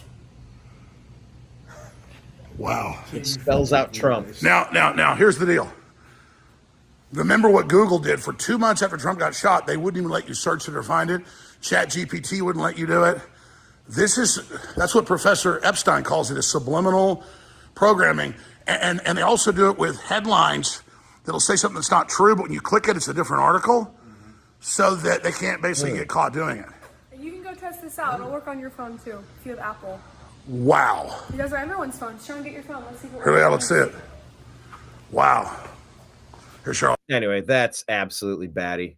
And we're asking, why are we still supporting Apple? Didn't Apple just side with the deep state in Europe to spy on private conversations to abuse people guilty of wrongthink and thought crimes? Seriously, Apple, who will be resigning from your leadership to answer for these unforgivable decisions? Benny Johnson sharing Representative Pramila Jayapal. What does she have to say about the state and of their affairs? distractions? We can't let them deport the millions of families across this country who have been doing the work that keeps our economy going every day. We can't let them scapegoat and criminalize immigrants who contribute, who are our neighbors, our You're talking about illegal aliens who came into the country illegally is what you're talking about? friends who contribute, who are our neighbors, our friends, our churchgoers, our community around us that we deeply love. Immigrants. You're a churchgoer? That's your thing? What church is that? I'm curious. I'd be interested in learning more about it. We love. Immigrants are us. Immigrants are us. And What does that mean? No, I was born here. This is my country. What do you mean immigrants are us? No, they're visitors. If they want to learn the language and prove that they aren't going to be taking money from us and that they're going to be contributing money, and they want to learn the Bill of Rights and swear to uphold and defend freedom of speech, no censorship, Second Amendment, reciprocity, everywhere you can carry a self-defense tool to protect yourself and your family, and you want to go down that path and actually become a citizen, yeah, then you're us. You're a version of us. But no, immigrants are us. No, I'm a natural born citizen of this country. immigrants are us. Immigrants are us, and we all deserve respect and dignity. If you look at the food that's on your table, think about who picked it. If you look at your homes and their distractions. Wow. Yeah, they want a slave labor class of underclass citizens. Basically, modern day slave labor is what they're going for. And we just asked, how soon can Jayapal be primaried? By people who want to actually prioritize America and Americans. So how about this one? House Judiciary GOP is saying that a new disclosure has revealed that the Biden IRS has leaked taxpayer information of over 405,000 Americans, including President Trump's. The IRS admission has confirmed the committee's suspicion in recent reports that show the scope of the leak was much broader than what the Biden administration's IRS initially led the public to believe. In May 2024, an IRS spokesman stated that more than 70,000 taxpayers were affected. And we just found out it was actually more than 405,000 taxpayers. This is a massive scandal. Jim Jordan first launched his inquiry into these leaks last year, and we're getting answers for the American people. Unreal. All the Charlie Kirk, all the outrage and hysterics over Elon Musk and Doge accessing sensitive information. Yeah, all that's while the IRS is on its own, getting caught red-handed, leaking taxpayer info of 405,000 Americans, all without Elon's help. Will mainstream media, lying legacy media, even feign a curiosity? Nick Sortor is confronting Eric Swalwell, who says he panics when he's asked about Chinese spy girlfriend Feng Feng and whether that's a bigger national security threat than Elon Musk. He says he sat next to a drunken Swalwell at dinner for 90 minutes. He was immediately compromised by a group of lobbyists he had just met, spilling intimate details about his job and asking for help cheating on his wife, bragging about orgies on Capitol Hill, telling them he's bored of his wife and only wants to bang tens. He pushed to subpoena Ivanka Trump because she's hot as F. This guy should be removed from the Homeland Security Committee. He cannot keep his freaking mouth shut. How is this guy still in that position? It makes no sense. And yeah, we're just following this story about the Eagles. Will they or will they not go to Washington, D.C. to meet with President Trump to celebrate their Super Bowl win? I don't know. But it's a story we are following because it's interesting. It is interesting. All right, so I'm going to take a brief break here, and we'll be back at 5 p.m. Eastern Time with Tom Danheiser, provided everything goes well and the scheduling remains consistent. Looking forward to that chat. Should be talking with Adam Kokesh on Friday at 5 p.m. Eastern. That would be a good chat. Definitely want to talk about the homelessness, and that's an issue he and I have collaborated on for a while. But yeah, I haven't seen Adam or talked to him in a very long time. I'd be curious to find out what he's been up to. I finally saw a post from him. He's like, yeah, people keep asking, am I going to relaunch Adam versus the Man, the show that we've done?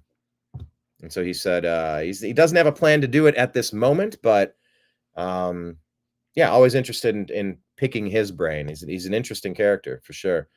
So yeah, trying to start booking some more guests. I'll try to announce some more as we get closer to those. Stay tuned there. You can find our podcasts. We'll put them up under on Spotify and iTunes. You can find them under the Agree to Disagree Show. The TNAM AM shows and the Agree to Disagree shows are all lumped in there. You can subscribe to that. The numbers are going up over there. Thank you. Please keep liking them and sharing them and playing the content. It all helps the algorithm for sure. The New American Media is on a lot of platforms. Please follow us in those. We're on Rumble, YouTube, Truth Social, Instagram, and Facebook pages. The New American Media. Please hit subscribe, hit the notification bell. On X, we're at American_media_. We're on, patreon.com/the New American Media if you'd like to contribute. Cash App, $Brian Engelman for donations. PayPal at Fuzz Installment, and Venmo at Brian Engelman. We're crowdfunded, so if you appreciate what we're doing, we always appreciate your support. But yeah, good show today. Thank you to everybody participating. Always good to hear from Alan and Robin and Kenneth and everybody else on the other platforms watching. Thank you so much. And we'll be back in a couple hours with another program. Yes, the algorithm. My role in inventing the internet. Yeah, Al Gore is a robot. He's like an AI. He's like an Elon Musk bot. I always said Brett Baer was like a news reporter bot, or like Ben Swan was a news reporter robot. It's just like if you chiseled out a news reporter. Hello, I am a news reporter. I will read you the news tonight. Not that they're robots, but like if you designed a prototype, it would be like a Brett Baer or a Ben Swan. Al Gore always struck me as fairly robotic too. The Al Gore rhythm. Yeah, I know. I did have jokes about the Al Gore rhythm, like musical and jokes. Lots of jokes. I'm enjoying it. Just gotta keep working at it. Keep performing, keeping leveling up, remembering jokes, getting better at delivering them. Super excited. Did a fun show last night. I got plenty of room to grow, but like I've already grown in a few weeks. So that's pretty cool. All right. To be continued. Signing out. I appreciate you. I love you, and we'll talk.